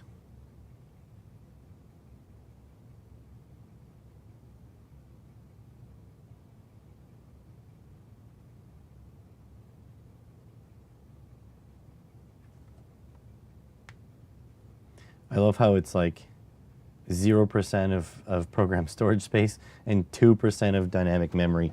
Like, this is the most intensive piece of software I've ever uploaded to a micro, and it uses barely anything.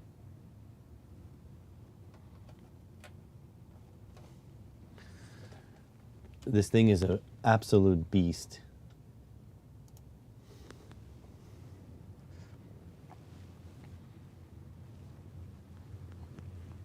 Oh my God.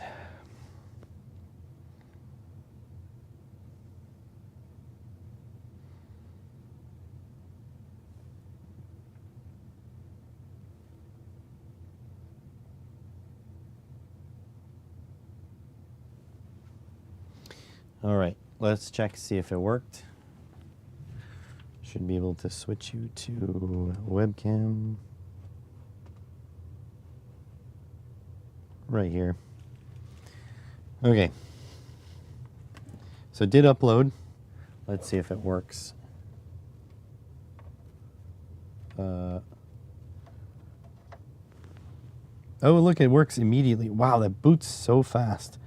All right, let's see. Yep. This is working. And you know what? It hasn't slowed down the LEDs. So I'm just going to complain to GPT that it didn't all fit on a line.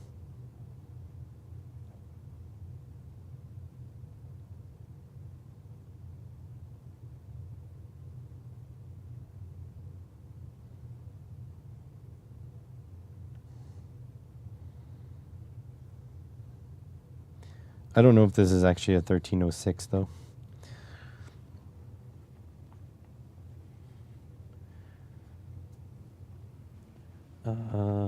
Let's see. It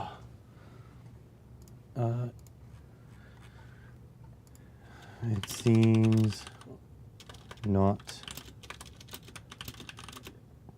4 variables are able to fit on one line.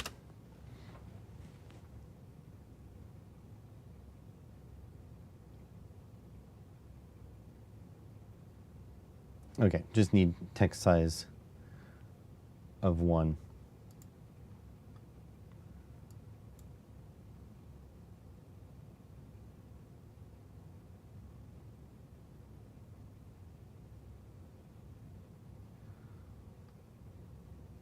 Seventh and eighth values on a third row. Yeah, I can do that actually.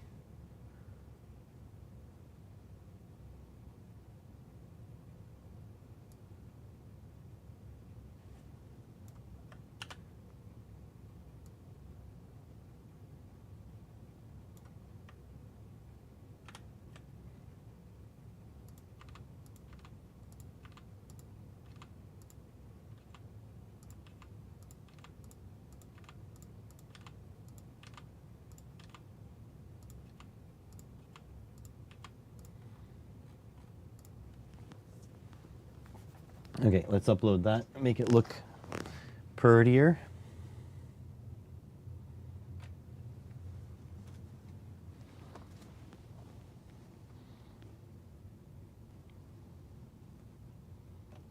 Yeah. And, oops, not debugging. No. Just upload.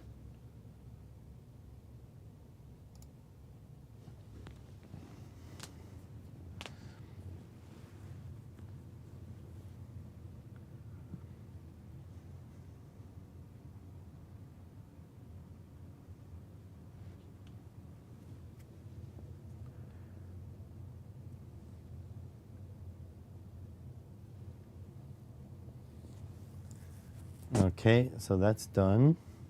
Let's see what it looks like. Flip you guys over to the webcam. Okay, you ready? Still don't fit. No, there's a friggin' number. I know you guys can't. Let me see if I can try to change the shutter speed. It's a little bit better.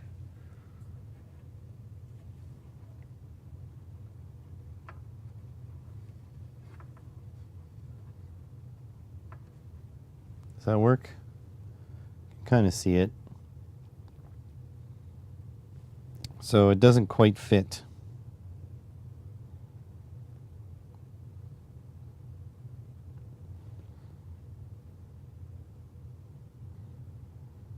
But it does work. And the max moves the maximum down. Needs a smaller font, yeah. But I think the issue is that I don't know if there's a 1.5 because 1 is too small, I think. Let's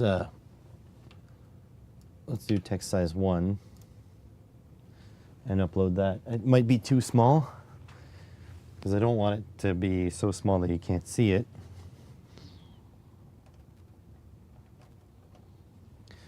Like so, and upload it. How's it going, Eric?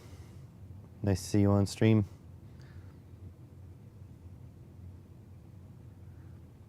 I wish it was like 1.5.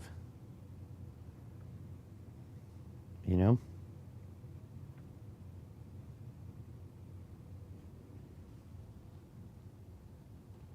All right, let's see what that looks like. Flip you guys back onto the webcam. Okay, here it goes. Plug her in. Yeah, that is tiny. Might be hard to shoot.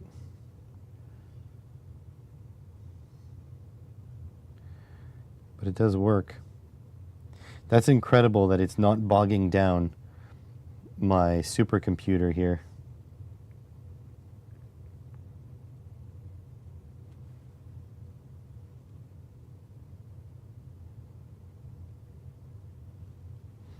Is there anything else that I can practically add to this to make it more impressive, but not like too difficult that it'll ruin everything? Because honestly, I'm getting to the point where what else is left? I mean, we have 15, 16, 17, 18, 19, 20, 21 LEDs. We have 8 potentiometers. We have an OLED display on I2C. We're using essentially bit banging I2C. Is there something that you guys want me to add? I have no more analog inputs. Have it do a computation of some sort.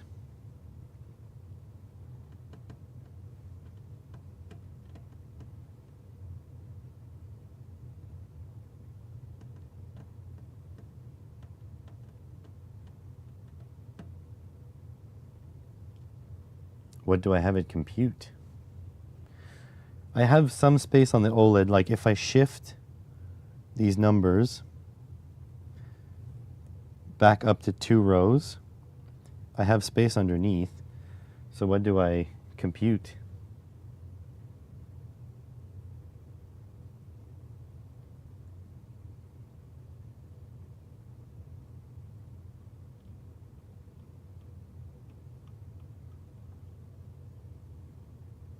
Trying to think of something. Okay, I need to go to the washroom and I'll make another coffee. So you guys have a think, and I'll have a think, and then when I get back, we'll see.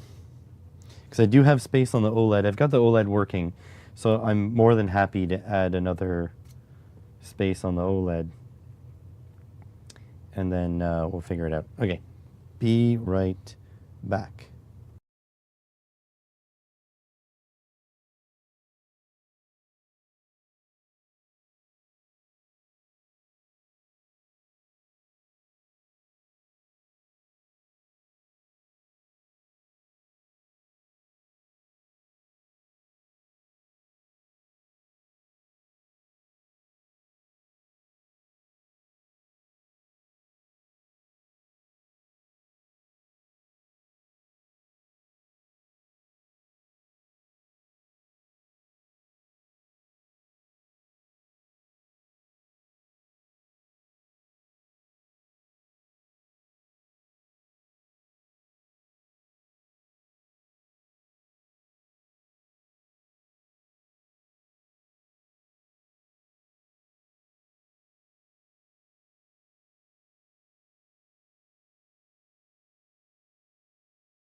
Guess who's back? Back again. I am back. Tell your friends. I'm gonna get copyright claimed on that one.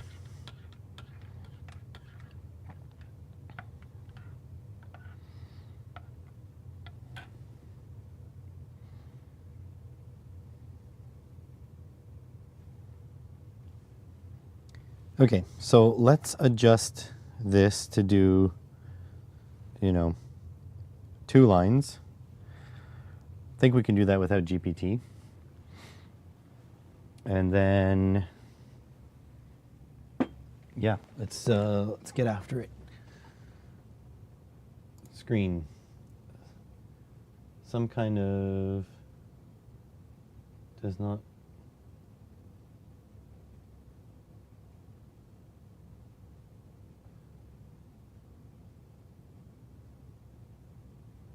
Okay, I'm so confused. There is some kind of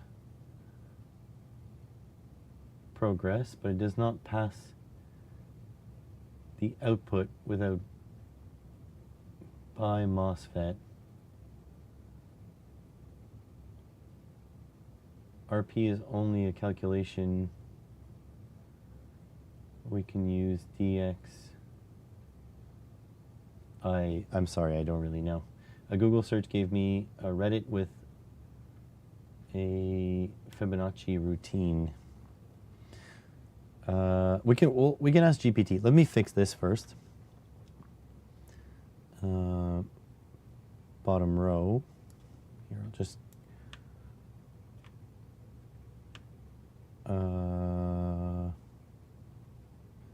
Okay, hang on. This needs to go. Okay, this guy needs to go. Okay, hold on. We need to display print, copy. Okay, we need to put a space after C, and then print D. X. Okay. So now we're doing E, F,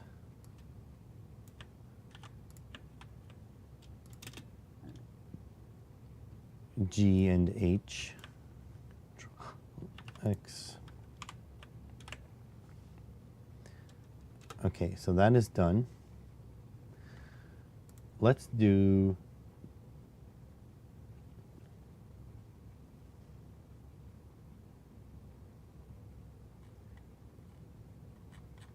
let's go back up here.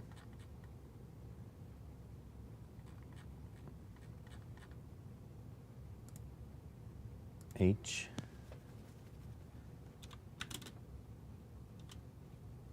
J. I've heard you can't use I. K. L. M.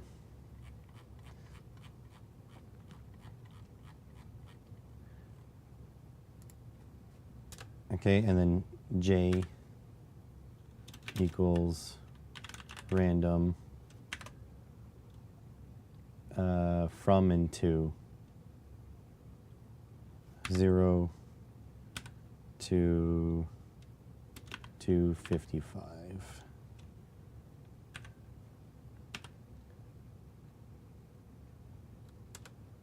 K random 0 to 255. We'll just see if this works.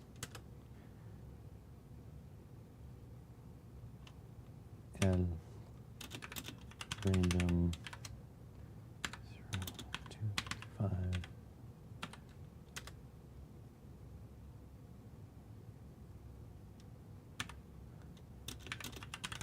Random 0 255.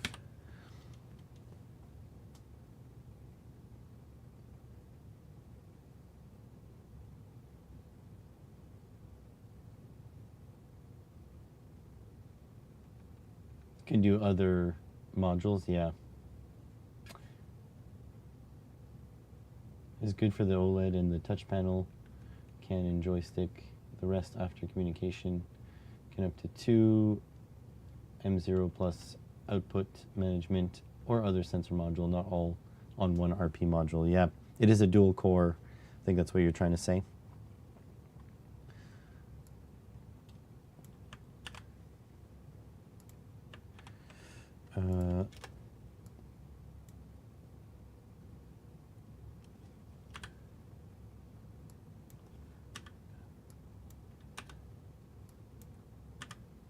Okay, let's upload this and see what it looks like. So it's going to give me a random number. So like random is a function, so it's going to do something, right? I think after that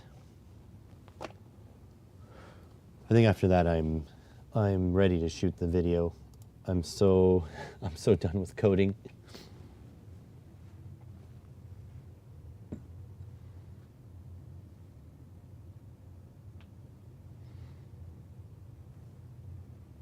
Oh, got something wrong. Expected before numeric con. What?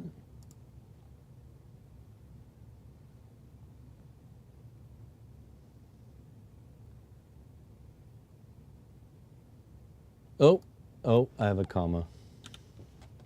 There we go. I have a period instead of a comma.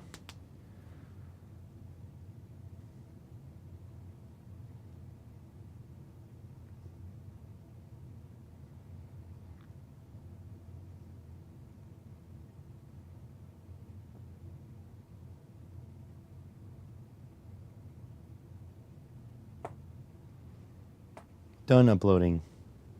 Let's see what it looks like.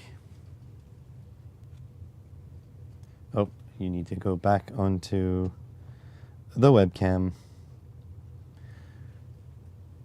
Let's see what it looks like. Here, let's zoom you in too. There we go. Okay, you ready for this? There we go.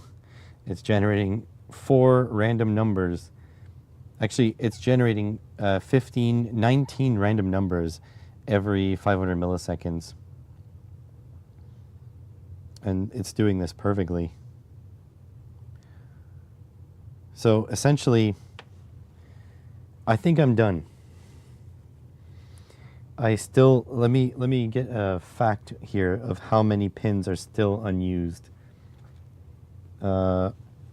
1, 2, 3, 4, 5, 6, 7, 8, 9, 10, 11, 12, 13, 14, 15, 16, 17.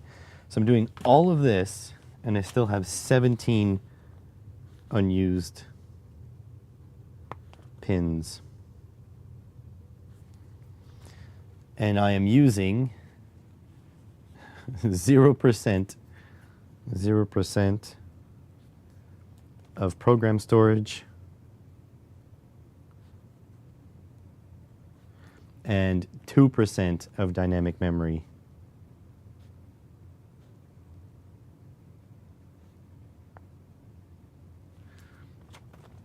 This version has many I2C inputs and GPIO. It's good for alarm outputs only from CAN bus to panel 2 RP with display and only functions of the DX. Okay, I'm not quite sure what you're getting at. Not quite sure what you're getting at. So 2% of dynamic memory, I just want to make sure, does that mean RAM? It says my code only uses 2% of dynamic memory. Or I'll actually put, it's 7,500 bytes for the program storage. 7,500 bytes out of essentially 16 megabytes.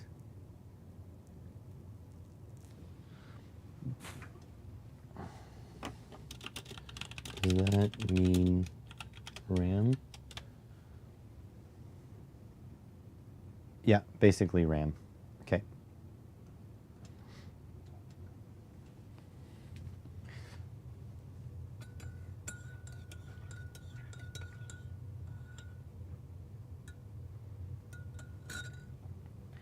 Okay, so let me clean up around here.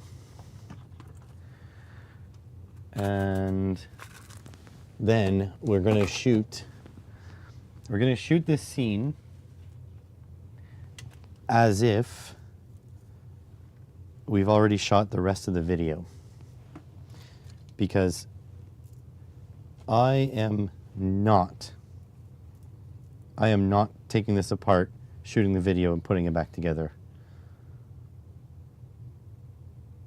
Demo not close to big project. Yeah, I know, it's a small, I know. But the thing is, I'm human. Design a panel or sensor inputs where you already have the sensor values as a module after CAN bus. Yeah, I think I know what you mean. I think you want me to do a wilder project. But the truth is, what I'm going to do is solicit people's requests, because this is getting a little nuts. Like, it's such a huge undertaking. So at some point I need to draw the line. Right? I know you guys love to see me suffer, but give me a break here.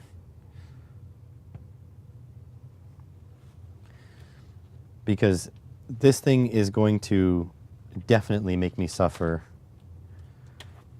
because I'm going to be designing, well, I've already started designing code for a RC controller using this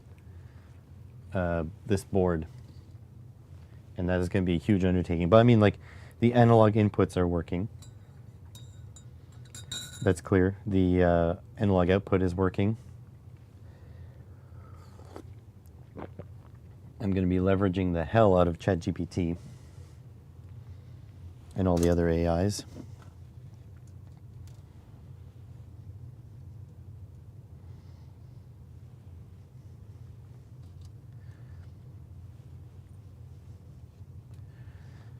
Okay. But I also have to be careful not to use too many AI tokens, because I have a couple of advanced moves that I have to do for my taxes, which I use GPT to help, because the government had a program that ended in 2024 that lets you fully deduct your depreciating assets in one shot. And I need GPT to help me do the paperwork, essentially.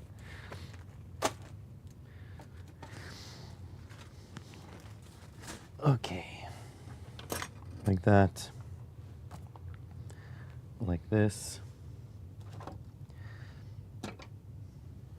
I need my paperwork to the side. Let me turn back on my lights. When I say back on, it sounds like bacon. I could use some bacon right now. God, I would love bacon.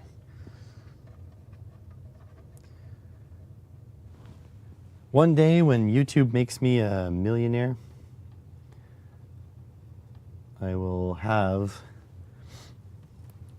a helper, an aide, you know, some, not like, I guess I would have a housekeeper too, but not like a housekeeper, like literally someone who just does the stuff that I need to do.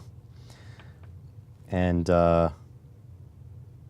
yeah, I can just summon bacon and coffee. That would be the life. I think I would be quite happy. Okay, let's not forget to mic up. That would be embarrassing. And a little muff, which is nice and warm because it was sitting on a power supply.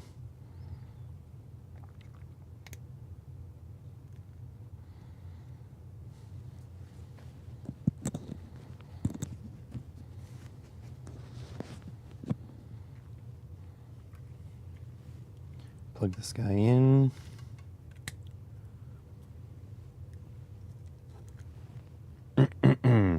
Bacon's on sale, by the way. I don't remember which grocery store, but somewhere it's like $3. And it's Canadian as well. Very important in this day and age. I've not bought anything from the US since the boycotts have started. Not a single thing. Is this my... That's not my SD card. This is a problem. Oh, is this it?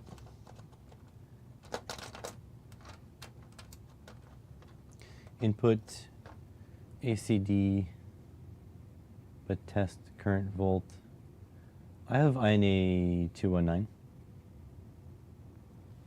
I have a couple of those. Actually, I have a really cool INA 219 module that does 3 current tests at once.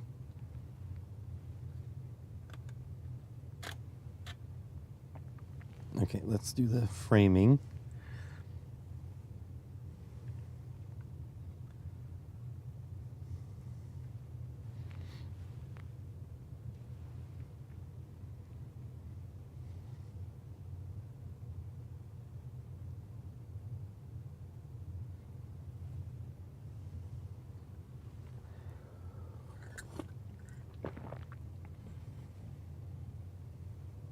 All right, let's try this piece to camera.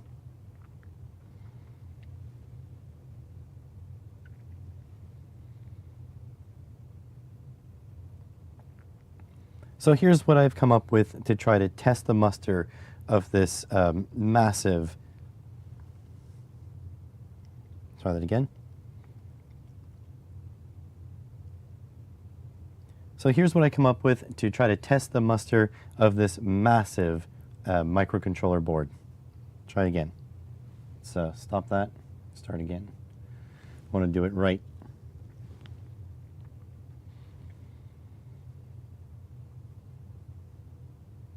So this is what I've come up with to try to test the strength of this massive microcontroller board. And no. So this is what I've come up with to try to test this massive microcontroller board. So first and foremost, I used all of the digital pins along one side of the board to make this supercomputer display. So essentially it is doing a random number for each one of these pins and setting the pin to high or low. And it's doing this every, I believe it's 100 milliseconds. So that gives us this little flashing LED display like you would see if you just bought the flashing LEDs themselves. Also along this side, I am using 8 analog inputs, so all of them going to these potentiometers. Let me explain what they do. So 1, 2, 3 controls the brightness of 3 of these LEDs, and 1, 2, 3 controls the brightness of another 3. And then the fourth one in each row controls the maximum brightness of the LEDs. So if you see, I can turn this down and it'll dim an LED. It's that guy over there. But also I can set the maximum brightness of every LED on that circuit. So that one's down and that one's down. So it displays all of my brightnesses. This is an awesome thing you can do with 8 analog inputs. Pretty crazy. And then to push it even harder, I've used an I2C OLED.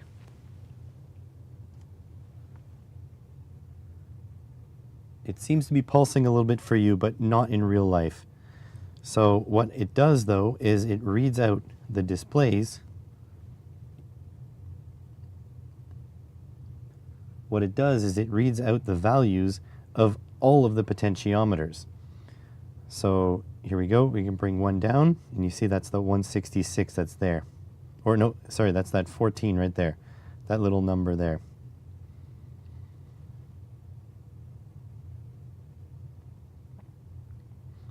And also when I dim the whole row goes down as well. And this just shows you how it works. See if I have one pot that's lower, that's 120, it'll dim it by the correct amount every time I turn the pot. So it's doing that math in real time, as well as updating these LEDs. Along the bottom here, I'm just having it generate random numbers to display as well. So just so we can have more dynamism even if these things aren't going.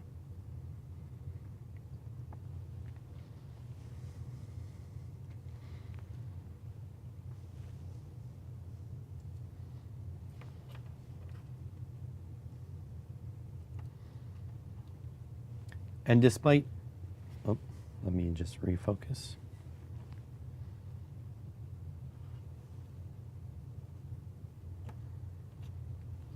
And despite all of this, I still have 17 unused pins. I'm still using 0% of program storage. I'm using about 7,500 bytes. And I'm using 2% of dynamic memory, essentially the RAM.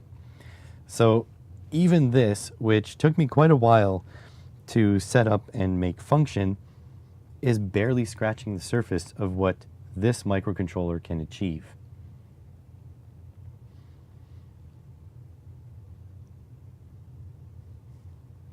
So this is a call to action.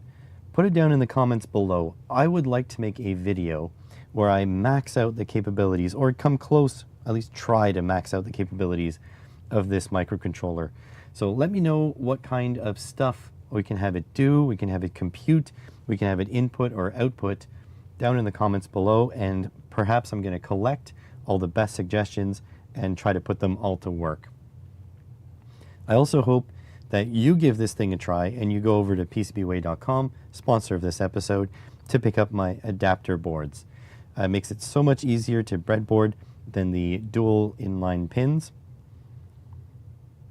And you can use this to either breadboard or to connect to a solder Vero board. Thanks for watching.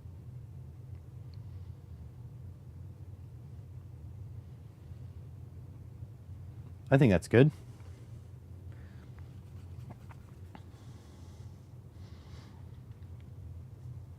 All right. So now we can disassemble this because now we're good to go.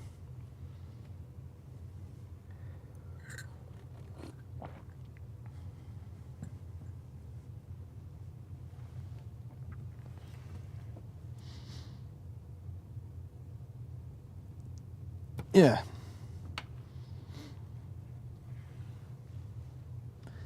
Let's see if I can pop this out of the carrier boards.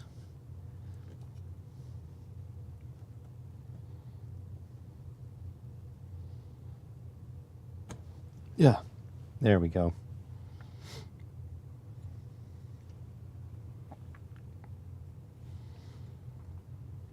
What a beauty. Such a monster, this thing. I would love to be able to max out the capabilities of this. So hopefully people have a good bunch of ideas for how this how to use this. I think I can run like a whole bunch of OLEDs. There's two I2C buses, and we saw that other example. They could do at least 4 OLEDs per bus. So you can run 8 OLEDs, which is crazy.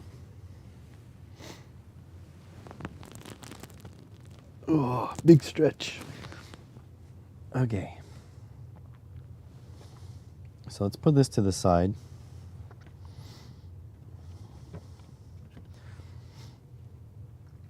A link for the board? Yes, I do. Let me... I bought it from AliExpress. The thing is, if you want to buy RP2350B board, there are only 2 options right now. And I would recommend the solder party option. However, you need smaller pin headers. Let's see. Oh, that's not what I wanted to do. Get link. Copy. Here's the link in the chat. I'll pin it.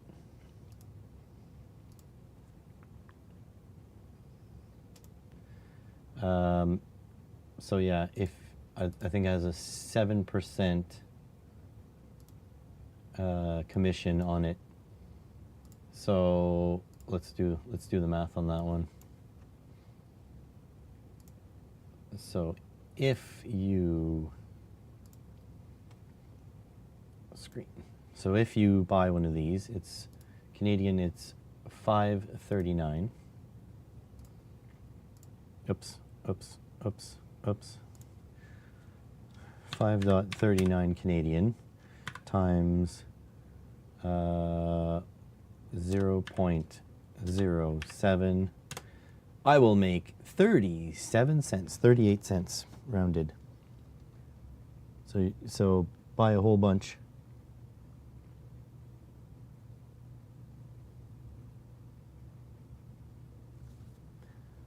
Well, someone is really mad.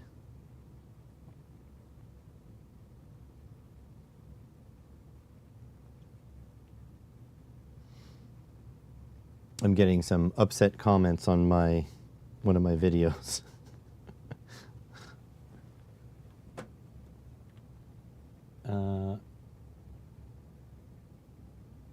Yeah, I love the solder party stuff too, but it's expensive.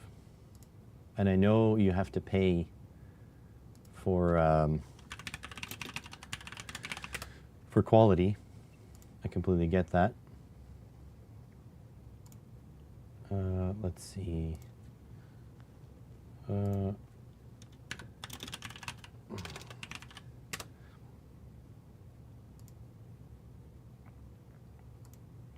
So this was 6 years ago. Where are the comments? Is there no comments?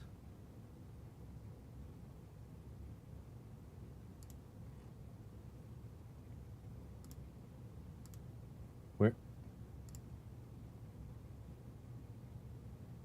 What the? Where are the comments? Oh, wow, you gotta go all the way down there? Jesus.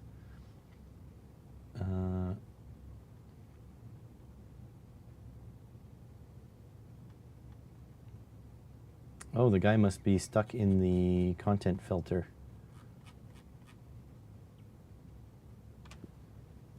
So, oh, this guy. So here's the guy. Here, there we go.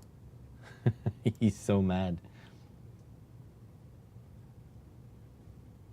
Try holding the subject of the video in front of the camera lens. Yeah, I know, dude. It's hard to film while you do stuff.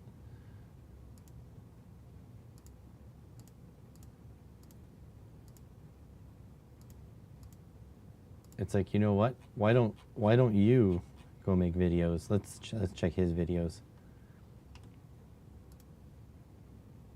Oh, he does make videos. Look at that. Let's see. Let's see if he ever holds anything off camera.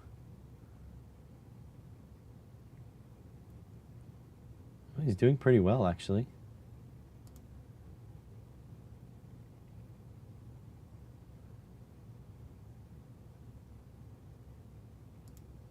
What about here? Is he off camera?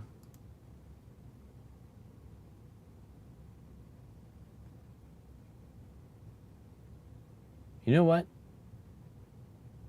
I bowed to him. He's the master of making videos. Way better than me. That's creepy. He's an old man with a young girl in his background.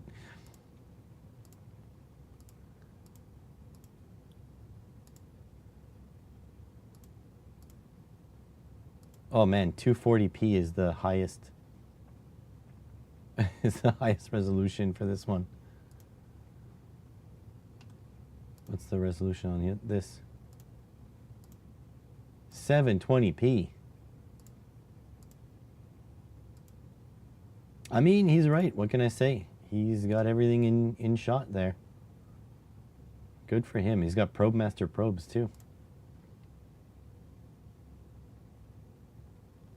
Yeah, I see that too. I see that too all the time. But that's okay. Actually, often you go to their channels and they have nothing.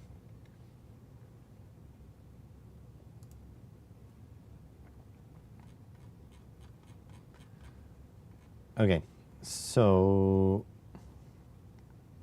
what did I come here to do? Oh, to get the link, and I've done that. Probably should hang on to that link as well.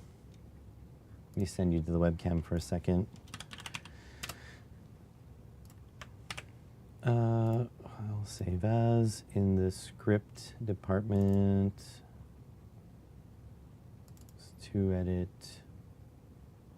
New folder, RP2350B.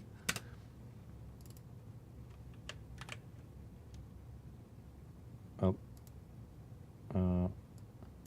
here. Links and stuff. There we go. All right, back to screen.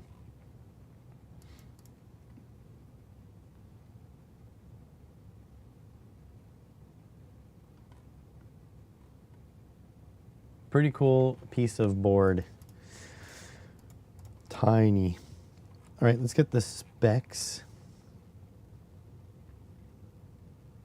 I have to write down these specs because I have to refer to them. Oh, I got a text.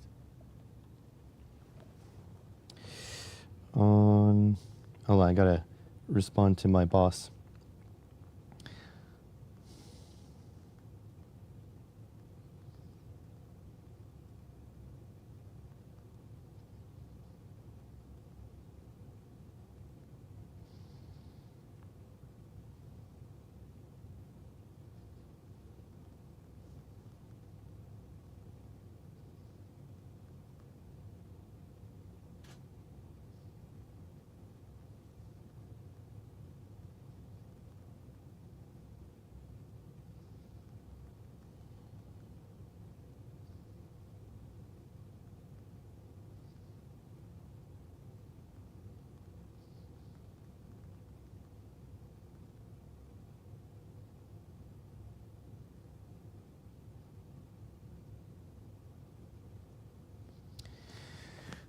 Okay, okay. So let's get these specs.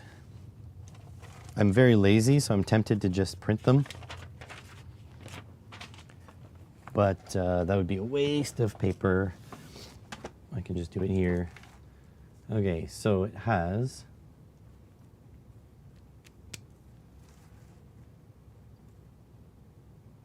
well, that's not exactly true. Dual core ARM Cortex M33.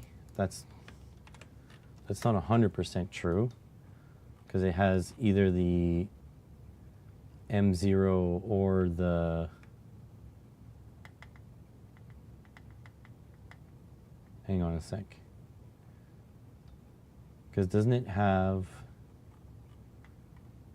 either the RISC-C or the RISC-V or whatever?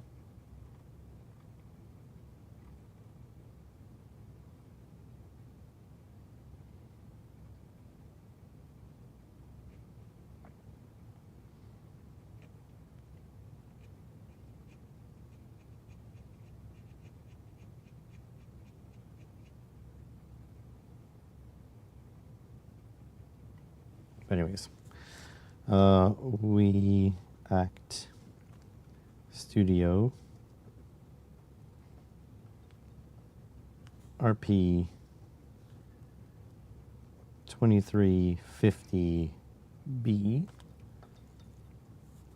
150 megahertz.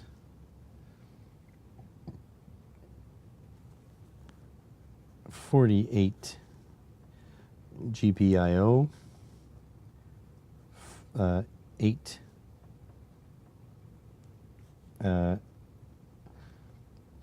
analog inputs,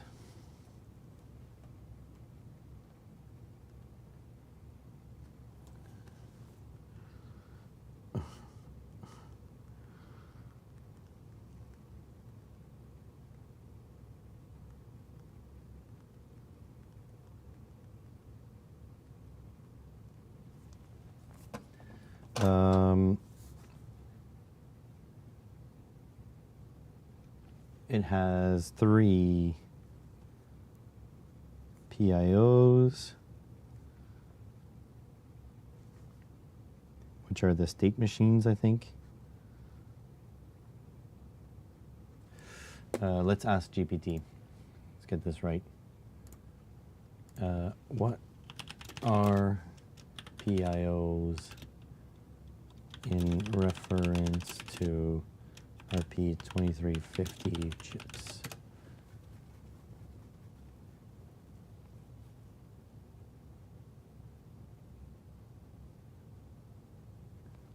Yeah, state machines.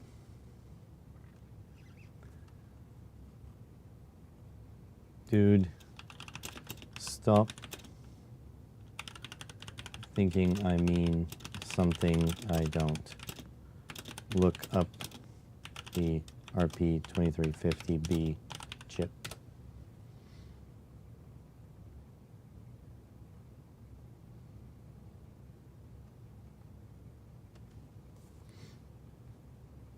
Three PIO blocks. PIO 3 PIO blocks. So 12 state machines.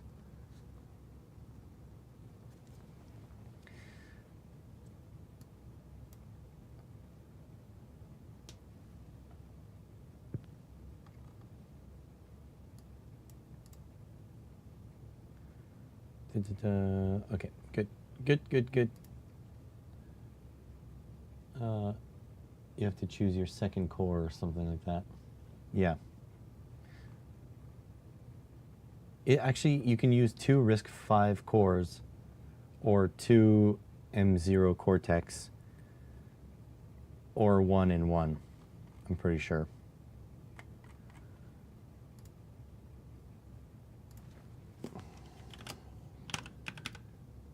$50B specs.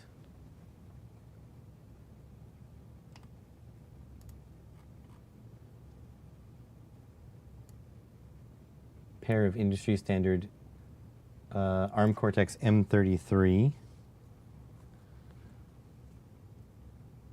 or Hazard 3 RISC-V cores. That is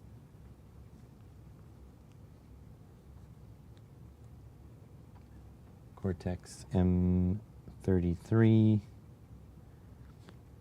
or Hazard 3 RISC-V.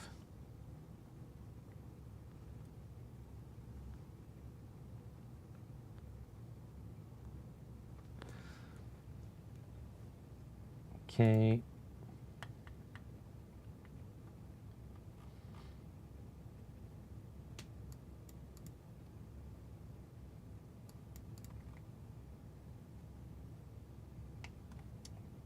Not a lot of, I just want the specs.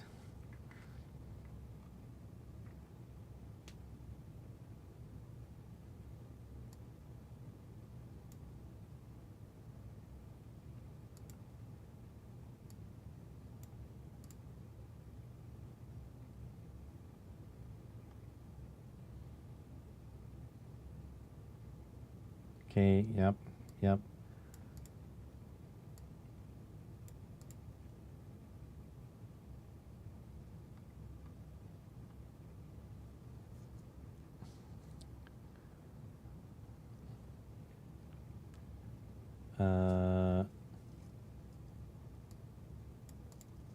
Good. It's crazy, it has 48, 18 more GPIOs. And a hardware random number generator.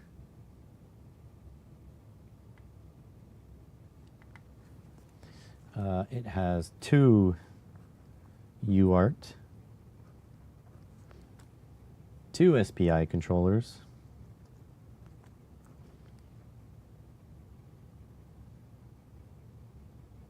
I don't know what QSPI means, don't care, and 2 I2C. I2C.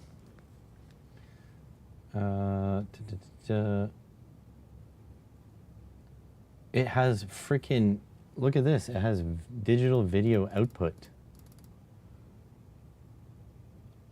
State machines, 24 PWM channels.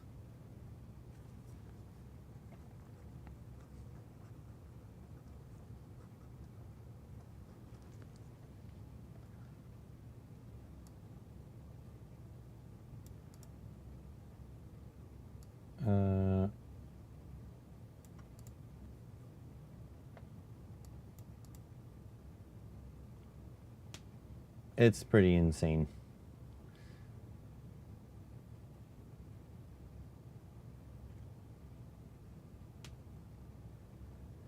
I don't know what OTP means, DMA. I think we're pretty much covered.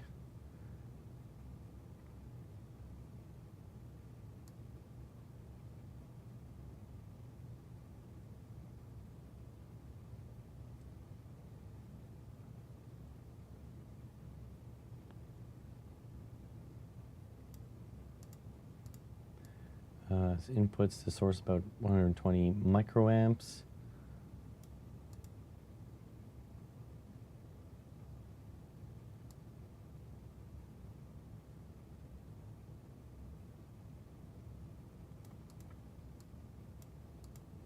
Okay, but is this fine? I don't know. Okay, well, I think that's good for the specs. Let's go back to WeAct. So they have also LED is on pin 25. There's just a random switch on pin 23, and then the reset switch, and room for secondary flash.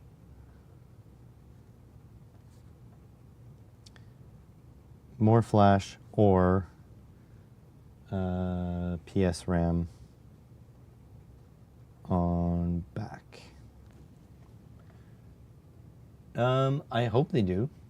I hope RP put out their board. But I think the issue with the Raspberry Pi people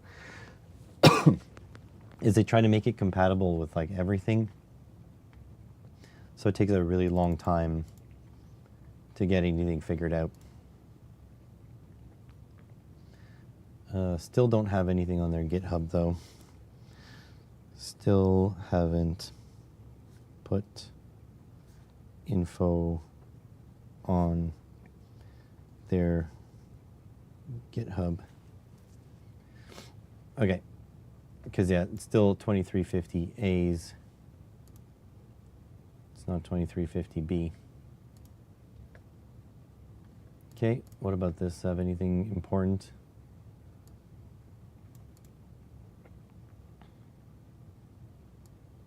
USB-C.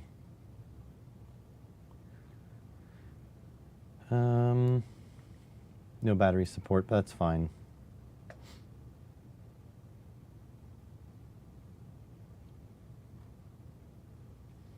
Let's get the cost. Where am I going? I don't have it still.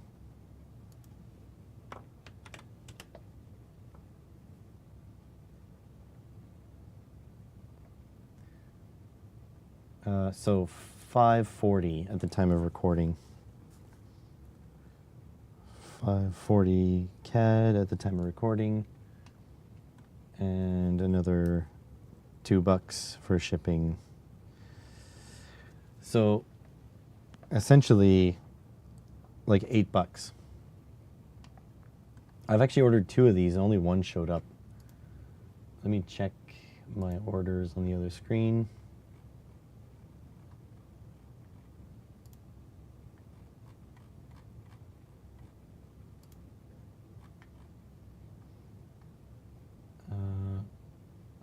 Track order. On the 3rd of April, arrived at the local airport.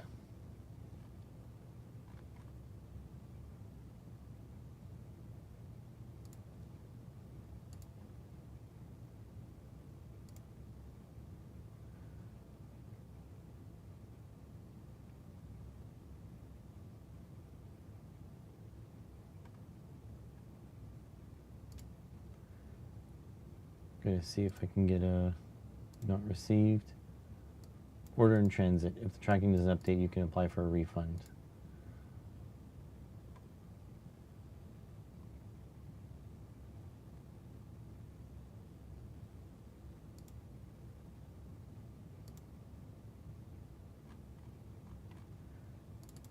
Let me see. I'm gonna put it into 17 track and see if it's anywhere.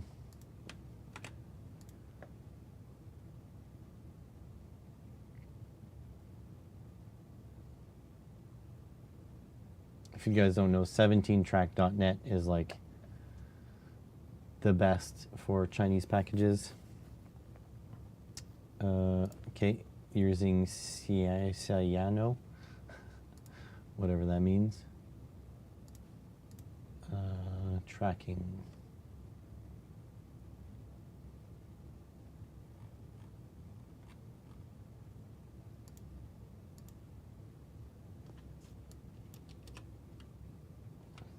Ciano tracking.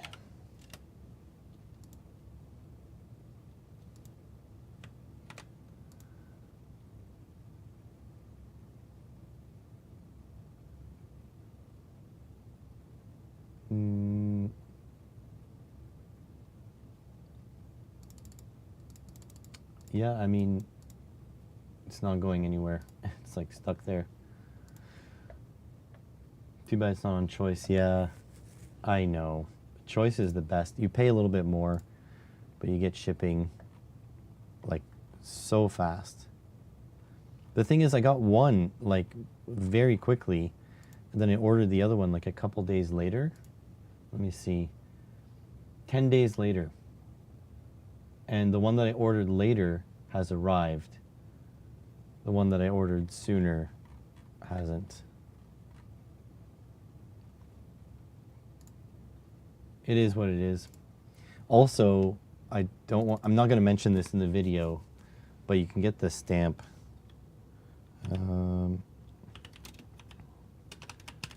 They ripped off Solder Party RP 2350 stamp.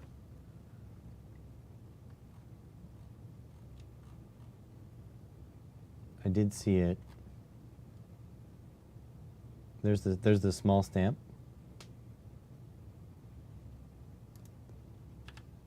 XL.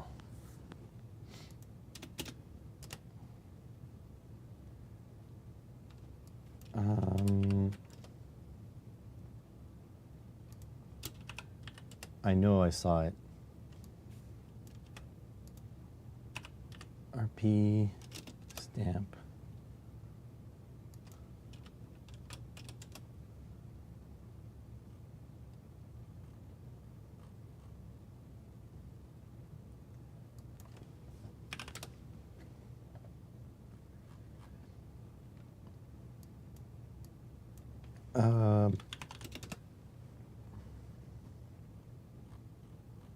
I've definitely seen it. I know. That's why I'm not going to mention it in the video. RP 2040 stamp. But like, how are you going to stop it? I asked Arturo for a podcast, but he says he doesn't do podcasts.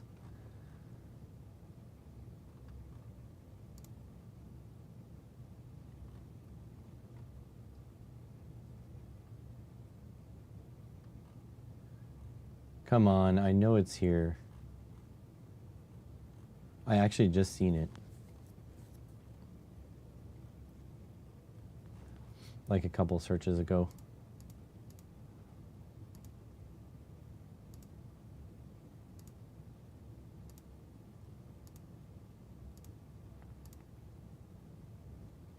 So there's the regular stamp.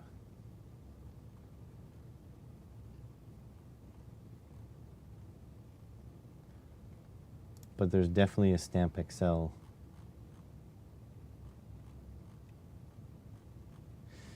AliExpress sucks at searching.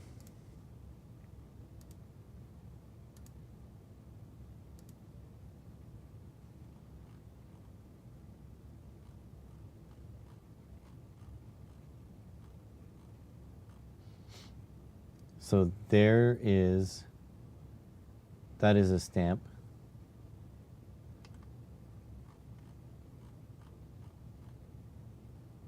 There's another stamp. This is just a regular stamp. But I've seen the Stamp XL as well.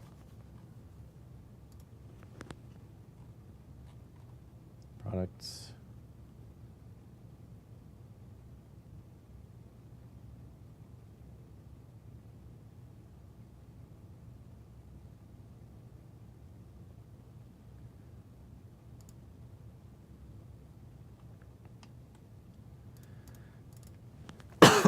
Excuse me. I mean, I feel for them, but how the hell are you going to stop it? China's a freaking... They will crush everything. What's Pi Game? Okay. Risk 5. Pi Pico.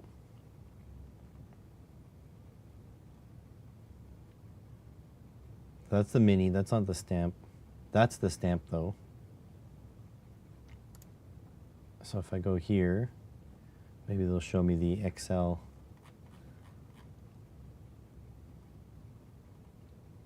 I've definitely seen it. I should have saved it when I saw it. Because the thing is, when it comes to stolen things, like try to find a fake Rolex on AliExpress. Very difficult. You can get the parts. You can't find, like, I know they're there.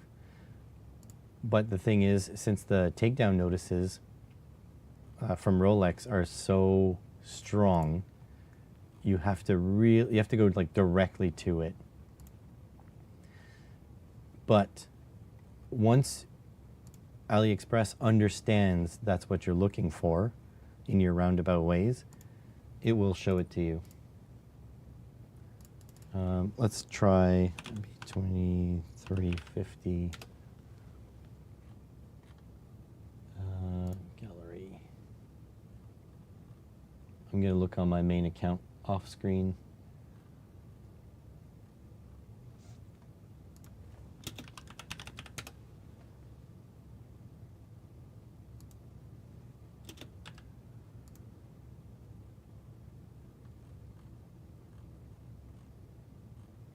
Not showing it to me. I should have saved it. I didn't think it would be that hard to find again.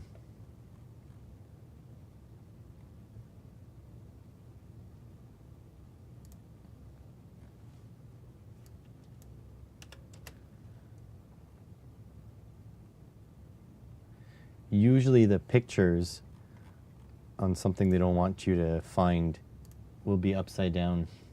Or like the board will be upside down, so you can't see.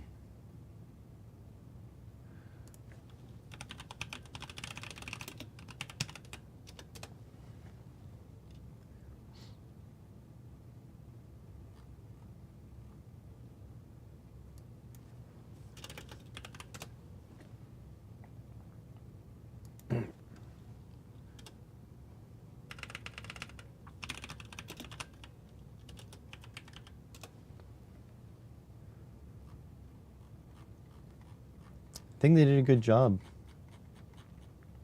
knocking it out because I can't find it, which is good.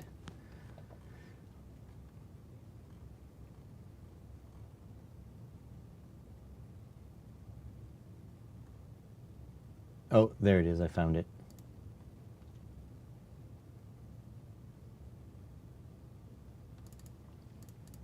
Hang on.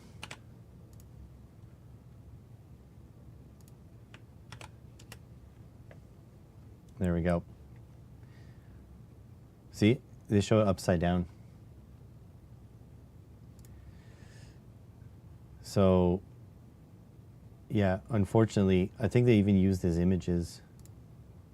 The thing is, look, they just stole the STL because you got the soldering iron right there. Or not the STL, the Gerbers.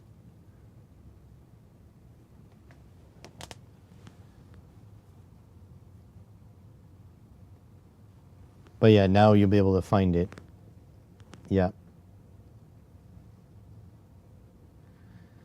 Yeah, so this is way cheaper too, because I think the Solder Party one was like $30 with shipping. This is like, but by the way, anybody watching, don't buy this. Please don't buy this. This one you can buy. They designed this. This one is a stolen design. Don't buy this one. Yeah, 30 something. Yeah, so please don't buy this one. Go and buy this one, because first of all, it's way cheaper. Look at the price, right? So buy this one, or go to here. I'll plug them. Party Stamp XL. I do get a couple hundred views on these things. I don't know. Good question, Johnny. So here's the actual one.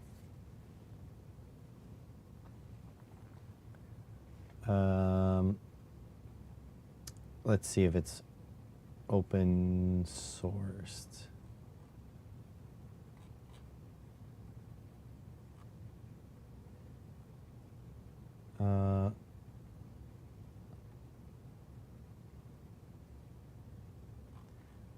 I mean, there is an open source logo on it, right? Oh no, there isn't. Wow. This one has the open source logo. This one doesn't.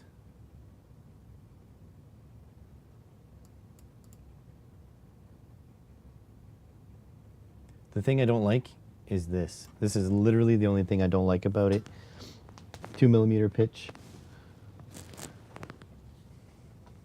So your regular pin headers don't work with it. I understand why, because it has to be a small form factor.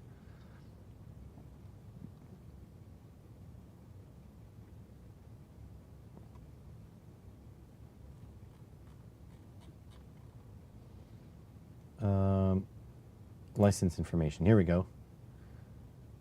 The CERN Open Hardware License. What does that mean?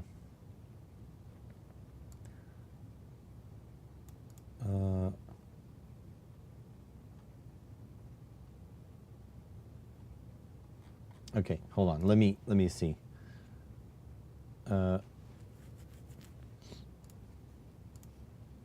Here, simple. If I release my hardware circuit board designs under the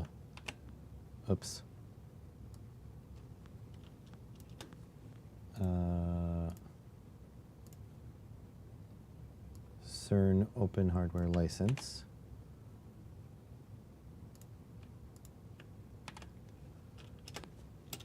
Does that allow a company to take my design and sell it commercially?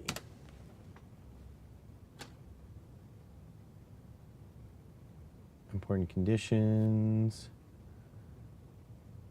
Okay, so must release their modifications.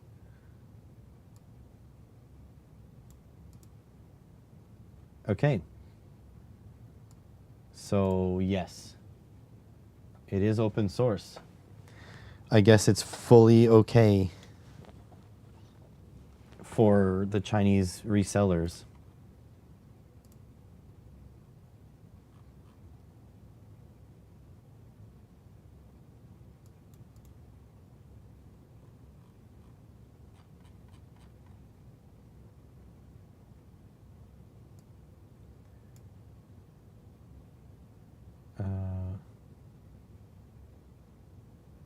So that sucks.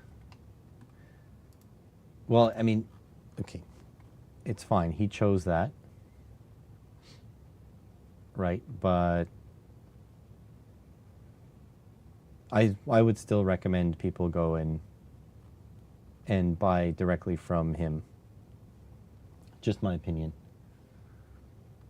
Like, my designs are also open source. People can just do whatever they want. That's fine. But I don't make anything cool like this. No tax for Canada. Well, the shipping was hella expensive. I do remember that.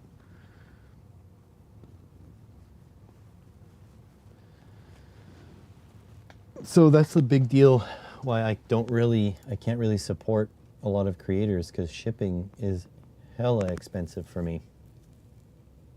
And I get it because it comes from Sweden, but it is what it is.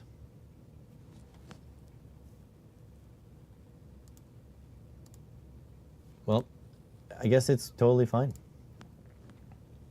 Let's film a little bit of video. I've got like an hour left.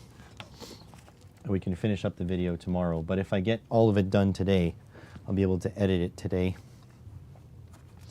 which will be one more thing off my plate, which will be nice. He ships from Sweden. And I get it. So here's the deal. I watch some YouTubers who do fishing, right? I love fishing, so I watch. It comes to a point where I stop watching. Oh shit! I left my mics on. Okay, it's okay. Anyways, doesn't matter. So I watch fishing channels. They get a sponsorship to do their videos. Like I get my PCBWay sponsorship, except them it's just an ad integration. They get enough money from their ad integration that they go into a fishing store and they spend like 10 grand on stuff.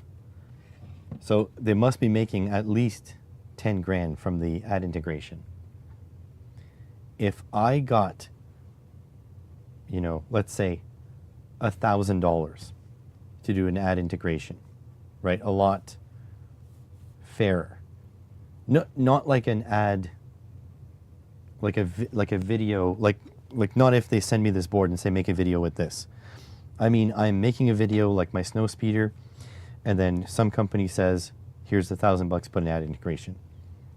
I would use that money to buy stuff, like not all of it, I need to profit some, but to buy stuff from creators I like. I want to support creators.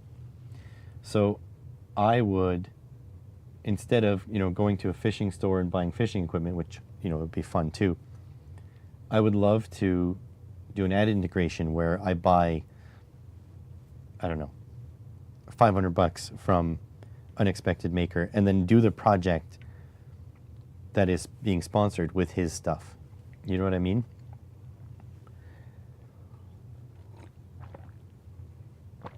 And I will tell you, this video that I'm working on, which is now, this is 7 hours I've been working on this specific video. And I've only shot one scene. I am not even close to $1,000. I don't want to say how much exactly live, but $1,000 is a pipe dream, So it is what it is. All right, so let's frame this up.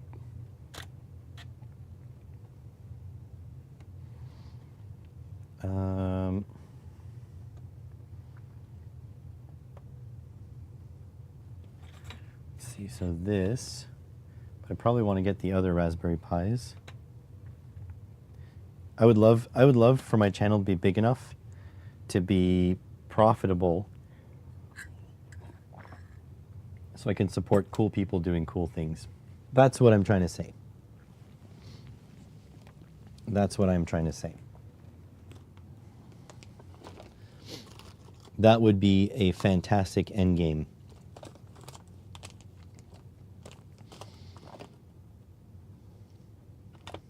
I would severely enjoy this.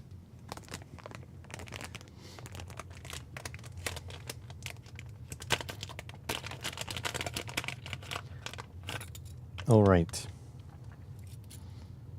And what is this? Is this Pi 1W? Yep, this is a Pi 1W. This is a Pi 2. I don't know if you can see that. RP2350A. Pi 2. This is a Pi 1. Yeah.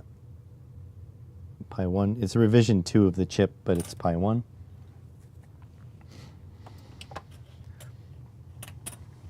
All right, so let's start the video out like this. So 1W, 2.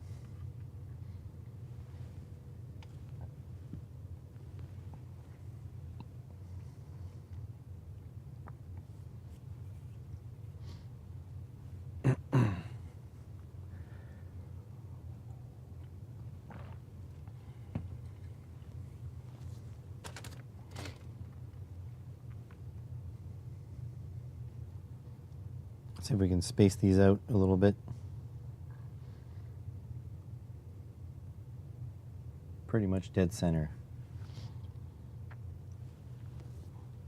There we go.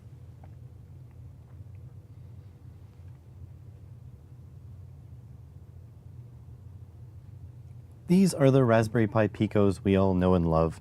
So here's the original Pico, here's the Pico W, and here is the Pico 2. But these things are kind of pedestrian next to today's video subject. I don't know if you know it, but you can finally get the RP2350B. That is the 80-pin that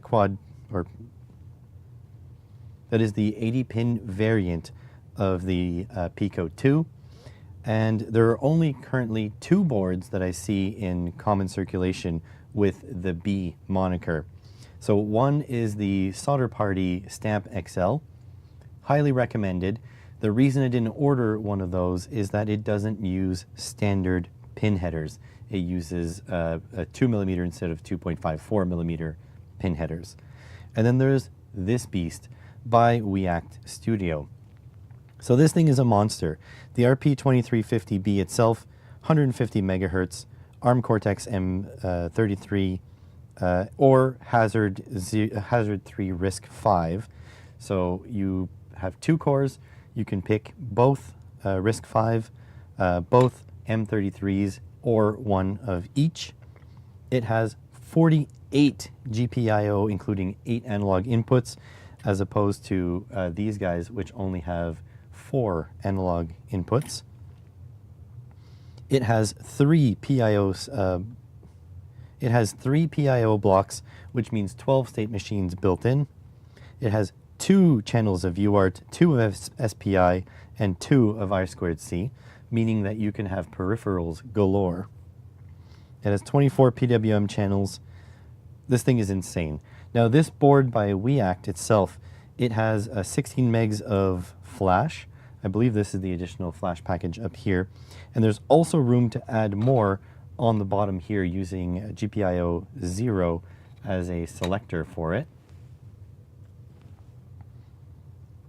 It also has a built-in LED on pin 25 and a built-in switch on pin 23, and the other switch down here is a reset and a boot switch.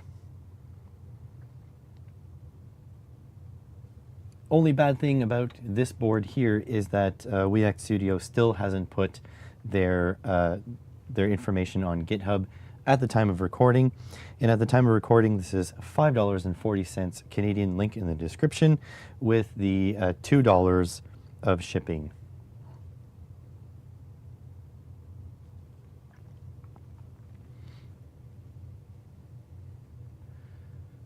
What's wrong with my coffee cup? This is my shop cup. Why clean it? There's just more coffee inside.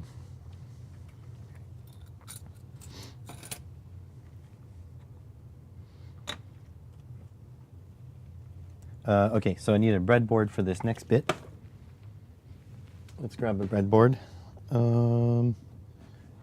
Yes.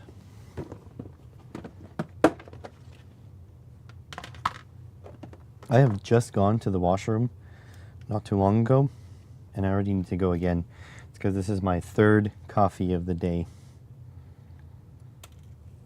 Yes, that's probably too much caffeine, but since this cup is probably about 500 mils per cup, so I've had 1.5 liters of, well, when this is done, 1.5 liters of coffee.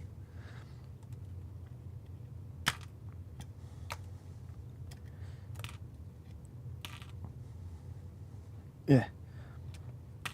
There you go.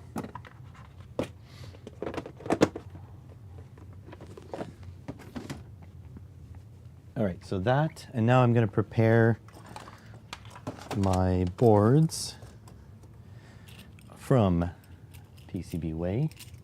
So here are the boards.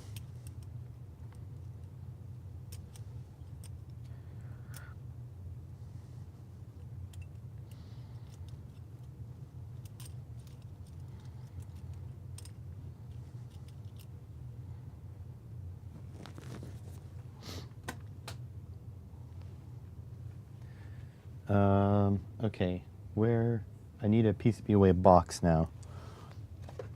They like their own marketing.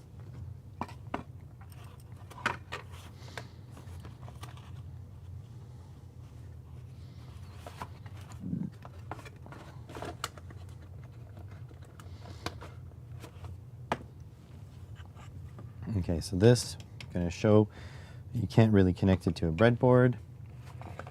PCBWay come to the rescue. Stamp XL with the Mega Style carrier board and headers is 47 CAD. Yeah, so worth it, obviously, for what it is. It's just not worth it for banging out projects that will earn me, 11 cents in ad revenue. That's the big issue here. Okay. So this off screen.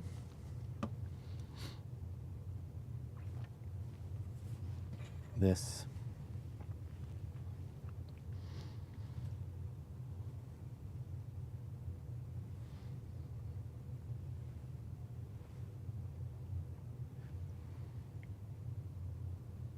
Now the big problem with this board is when it comes to prototyping. So since it has the dual inline pins, you can't exactly fit this in a breadboard. I mean, it's the standard pin spacing for a breadboard, for sure. But the issue is that these pins will always be connected to the pins beside. So how are you supposed to prototype with such a massive board? Well, that's where the sponsor of this video comes in, PCBWay. So I've designed these adapters, which are essentially, they take the dual inline pins, and they convert it out to single inline. And the beautiful thing about these boards is that it lines up perfectly to fit exactly on one of these small breadboards. So you can actually mount two side by side. You can either solder it directly to the pins or use female pin headers.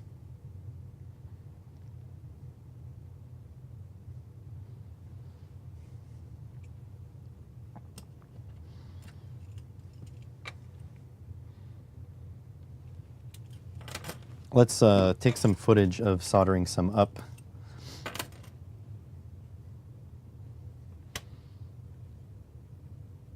Okay, so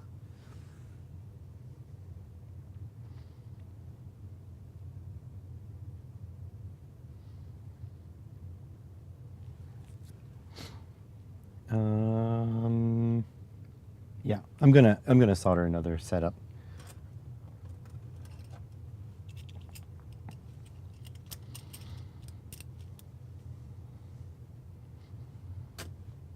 I wonder if Canada joins the EU, because there is chatter about that.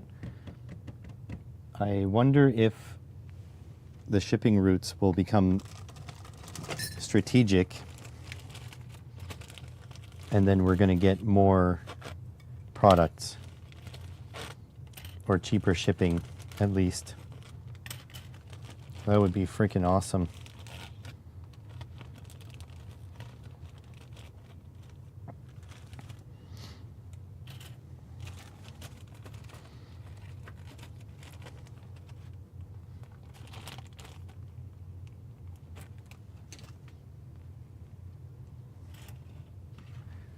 So like this, like this. Where's my helping hands?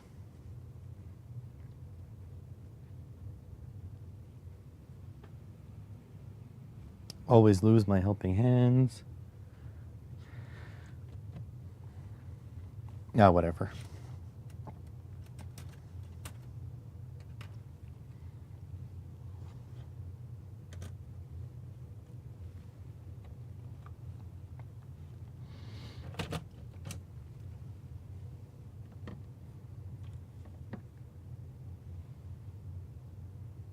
So in order to set this up, my favorite way to do it is to take my female pin headers, pop them into my board with the pretty side along one end, and then you just cut right on top of the next one over, like that, and then take the pretty end on the other side, slide it on here, and then chop it again right up on that one.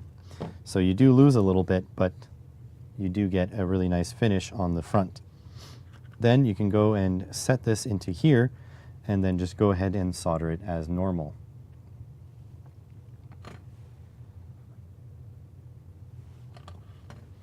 Let's actually solder it up.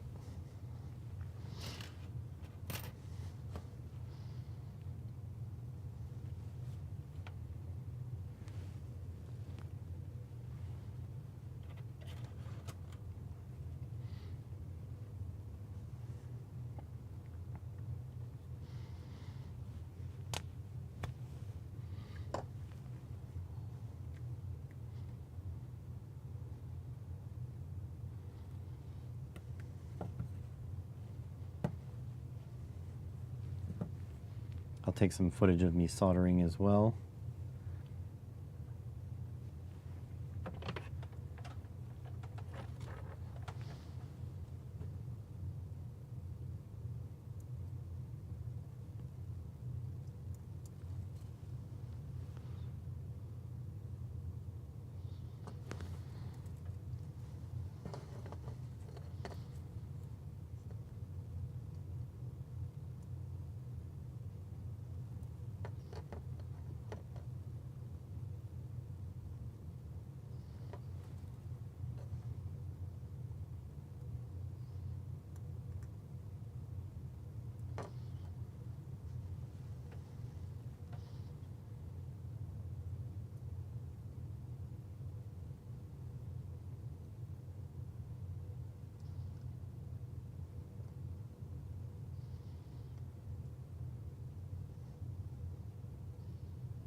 Friggin' hard to solder when you can't see.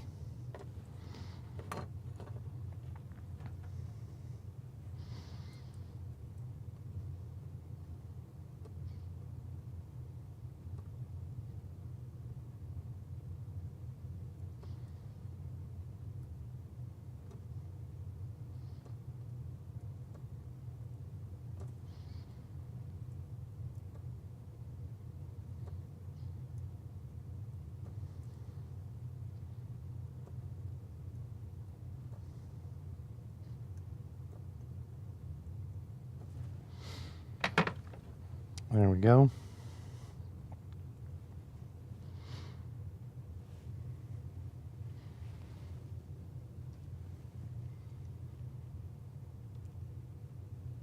And once that's done, you can just put your pin headers in there. You know, need to measure 30 of them. Chop them off at the knuckle. And then my favorite technique is to just pop them into the breadboard like so. You can take the board out if you want a little bit more space to work. Pop that on there. And then get to soldering.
And there you have it.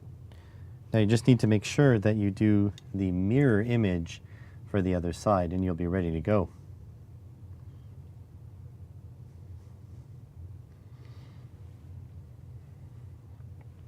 All right, let's, we don't need footage of the mirror image, but let's do it anyways. So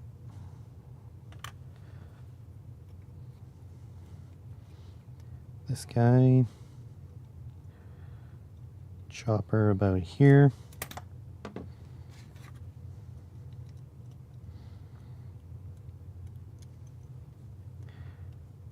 Chopper about here.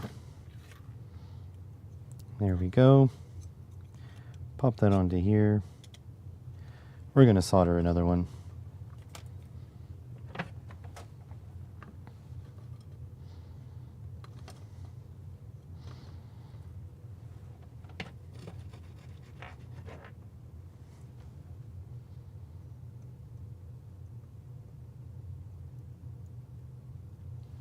Oh, I forgot. I should zoom you guys in.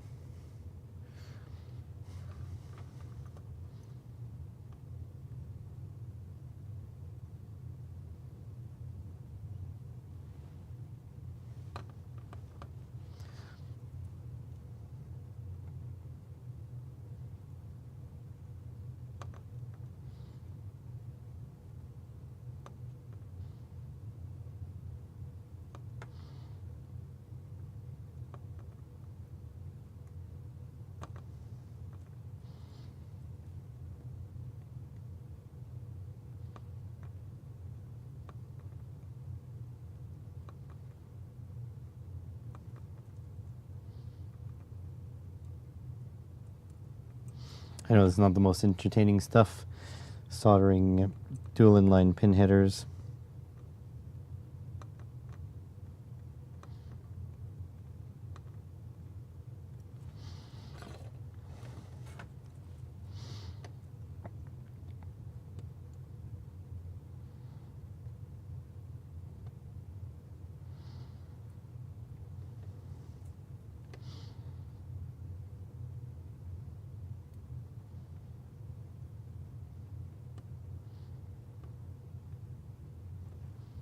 It is 11:30. I feel like I'm going to be done recording this very shortly.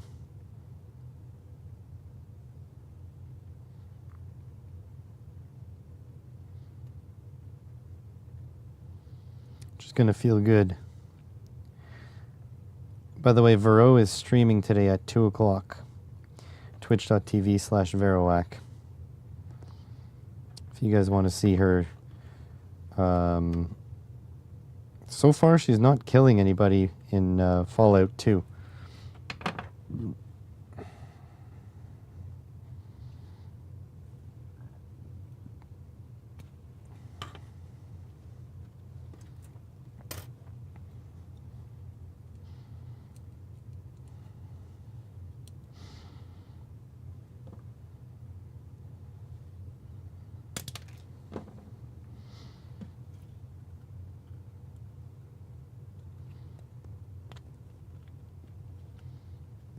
There we go. Let's solder this guy together. Thanks for the link, Johnny. 2 p.m. Eastern Time. So that is in 2.5 hours of this, of me saying this right now.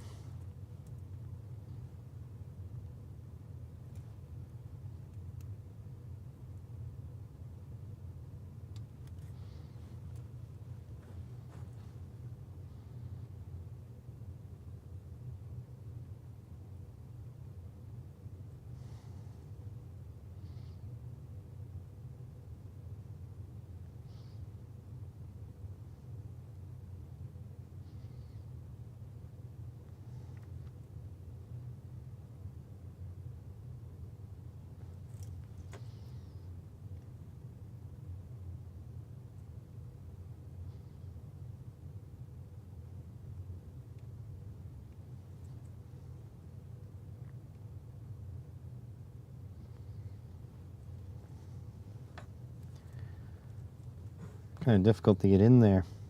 Oh, I'm off screen. Sorry, guys. No, I can't see. It's too far from my aging eyes.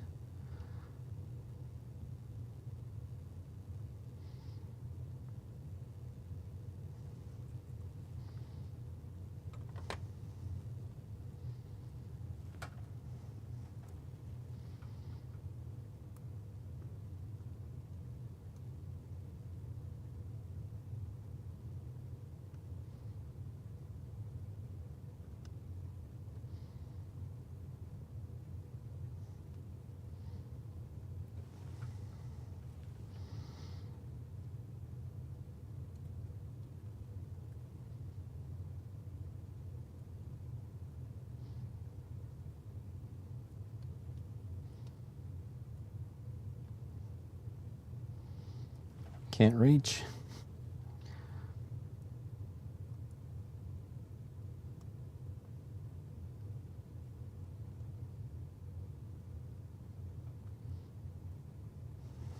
There we go.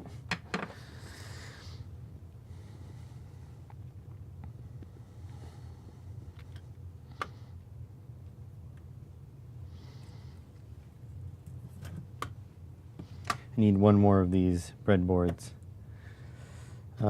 I'm not gonna disconnect any of that stuff, so let's get should be one in here. Zoom out. And this one here. Rip all the crap out of here.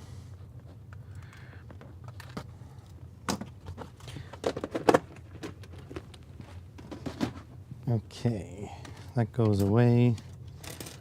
That goes away.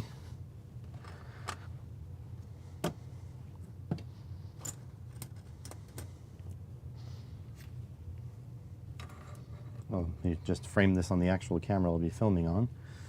Might be intelligent.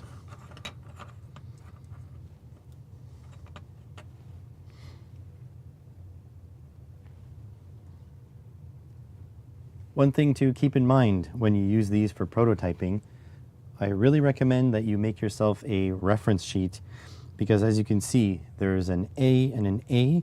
So essentially the sort of outside row of pins here, they go directly to these. But then these pins, the inside row, they're telegraphed like this. So the top pin there is here and the bottom pin there is here. So it's like you take this whole row and you move it over there. But once you flip it over, don't forget that it's the opposite. So this row goes here and then this row goes here.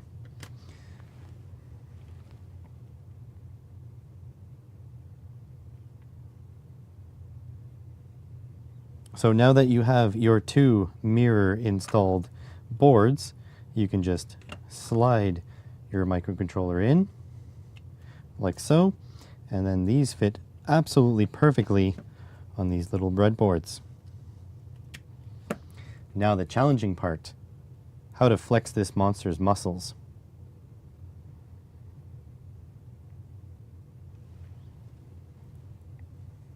And I think that's it. I think we're good. Don't want to get another rant. Why? What's the rant?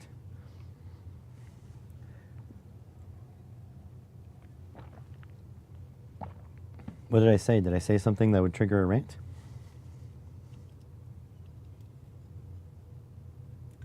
Really should have plugged this the other way, but it doesn't matter.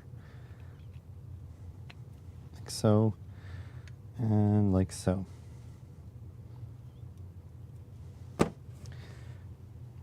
This is absolutely nuts. I love the fact that it can just make these. Oh, for being off screen. Yeah, you're right. Look at this beauty. How perfect is that? Did you know that I didn't even know that there was 30 rows? I was just making this and hoping it would fit. But yeah, there we go. Referring to the viewer from an earlier video. Yeah, I remember now. Oh yes, I remember. I'm actually gonna see if I can do something else. Can it fit this way?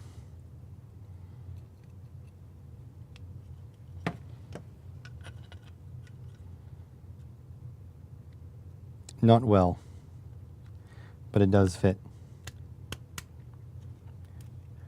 You can do it like this if you're a psychopath. So you can have your connections all the way in there. But okay, I think that's all the footage I needed. And now I really need to go to the washroom again because of the coffee. So I'm going to leave it here. Hopefully the editing goes quickly and I can get it done. And then tomorrow morning, we can work on something else. We're definitely working on something else tomorrow. I need to produce more videos. You know, to get 200 views per video, but that's beside the point. And so, yeah. I thank you guys for watching. You guys are the bomb. You guys are the best. And I'll catch you in the next one, hopefully. So hopefully tomorrow morning, I'm almost sure it's going to be tomorrow morning. I would love to do, I'm going to write this down. Hang on a sec. Where is my paper with my notes? So here's what I want to do tomorrow. Unboxing video of legit Arduino, and then Arduino versus clone. So that's the goal tomorrow. So I have the legit Arduinos, I want to unbox them, take them for a spin. I don't know if this is going to be individual videos or just my Arduino hull. And then we're going to do the Arduino versus clone. So anyways, have a good one, guys. Thank you so much for watching. I'll catch you guys in the next one. Bye-bye.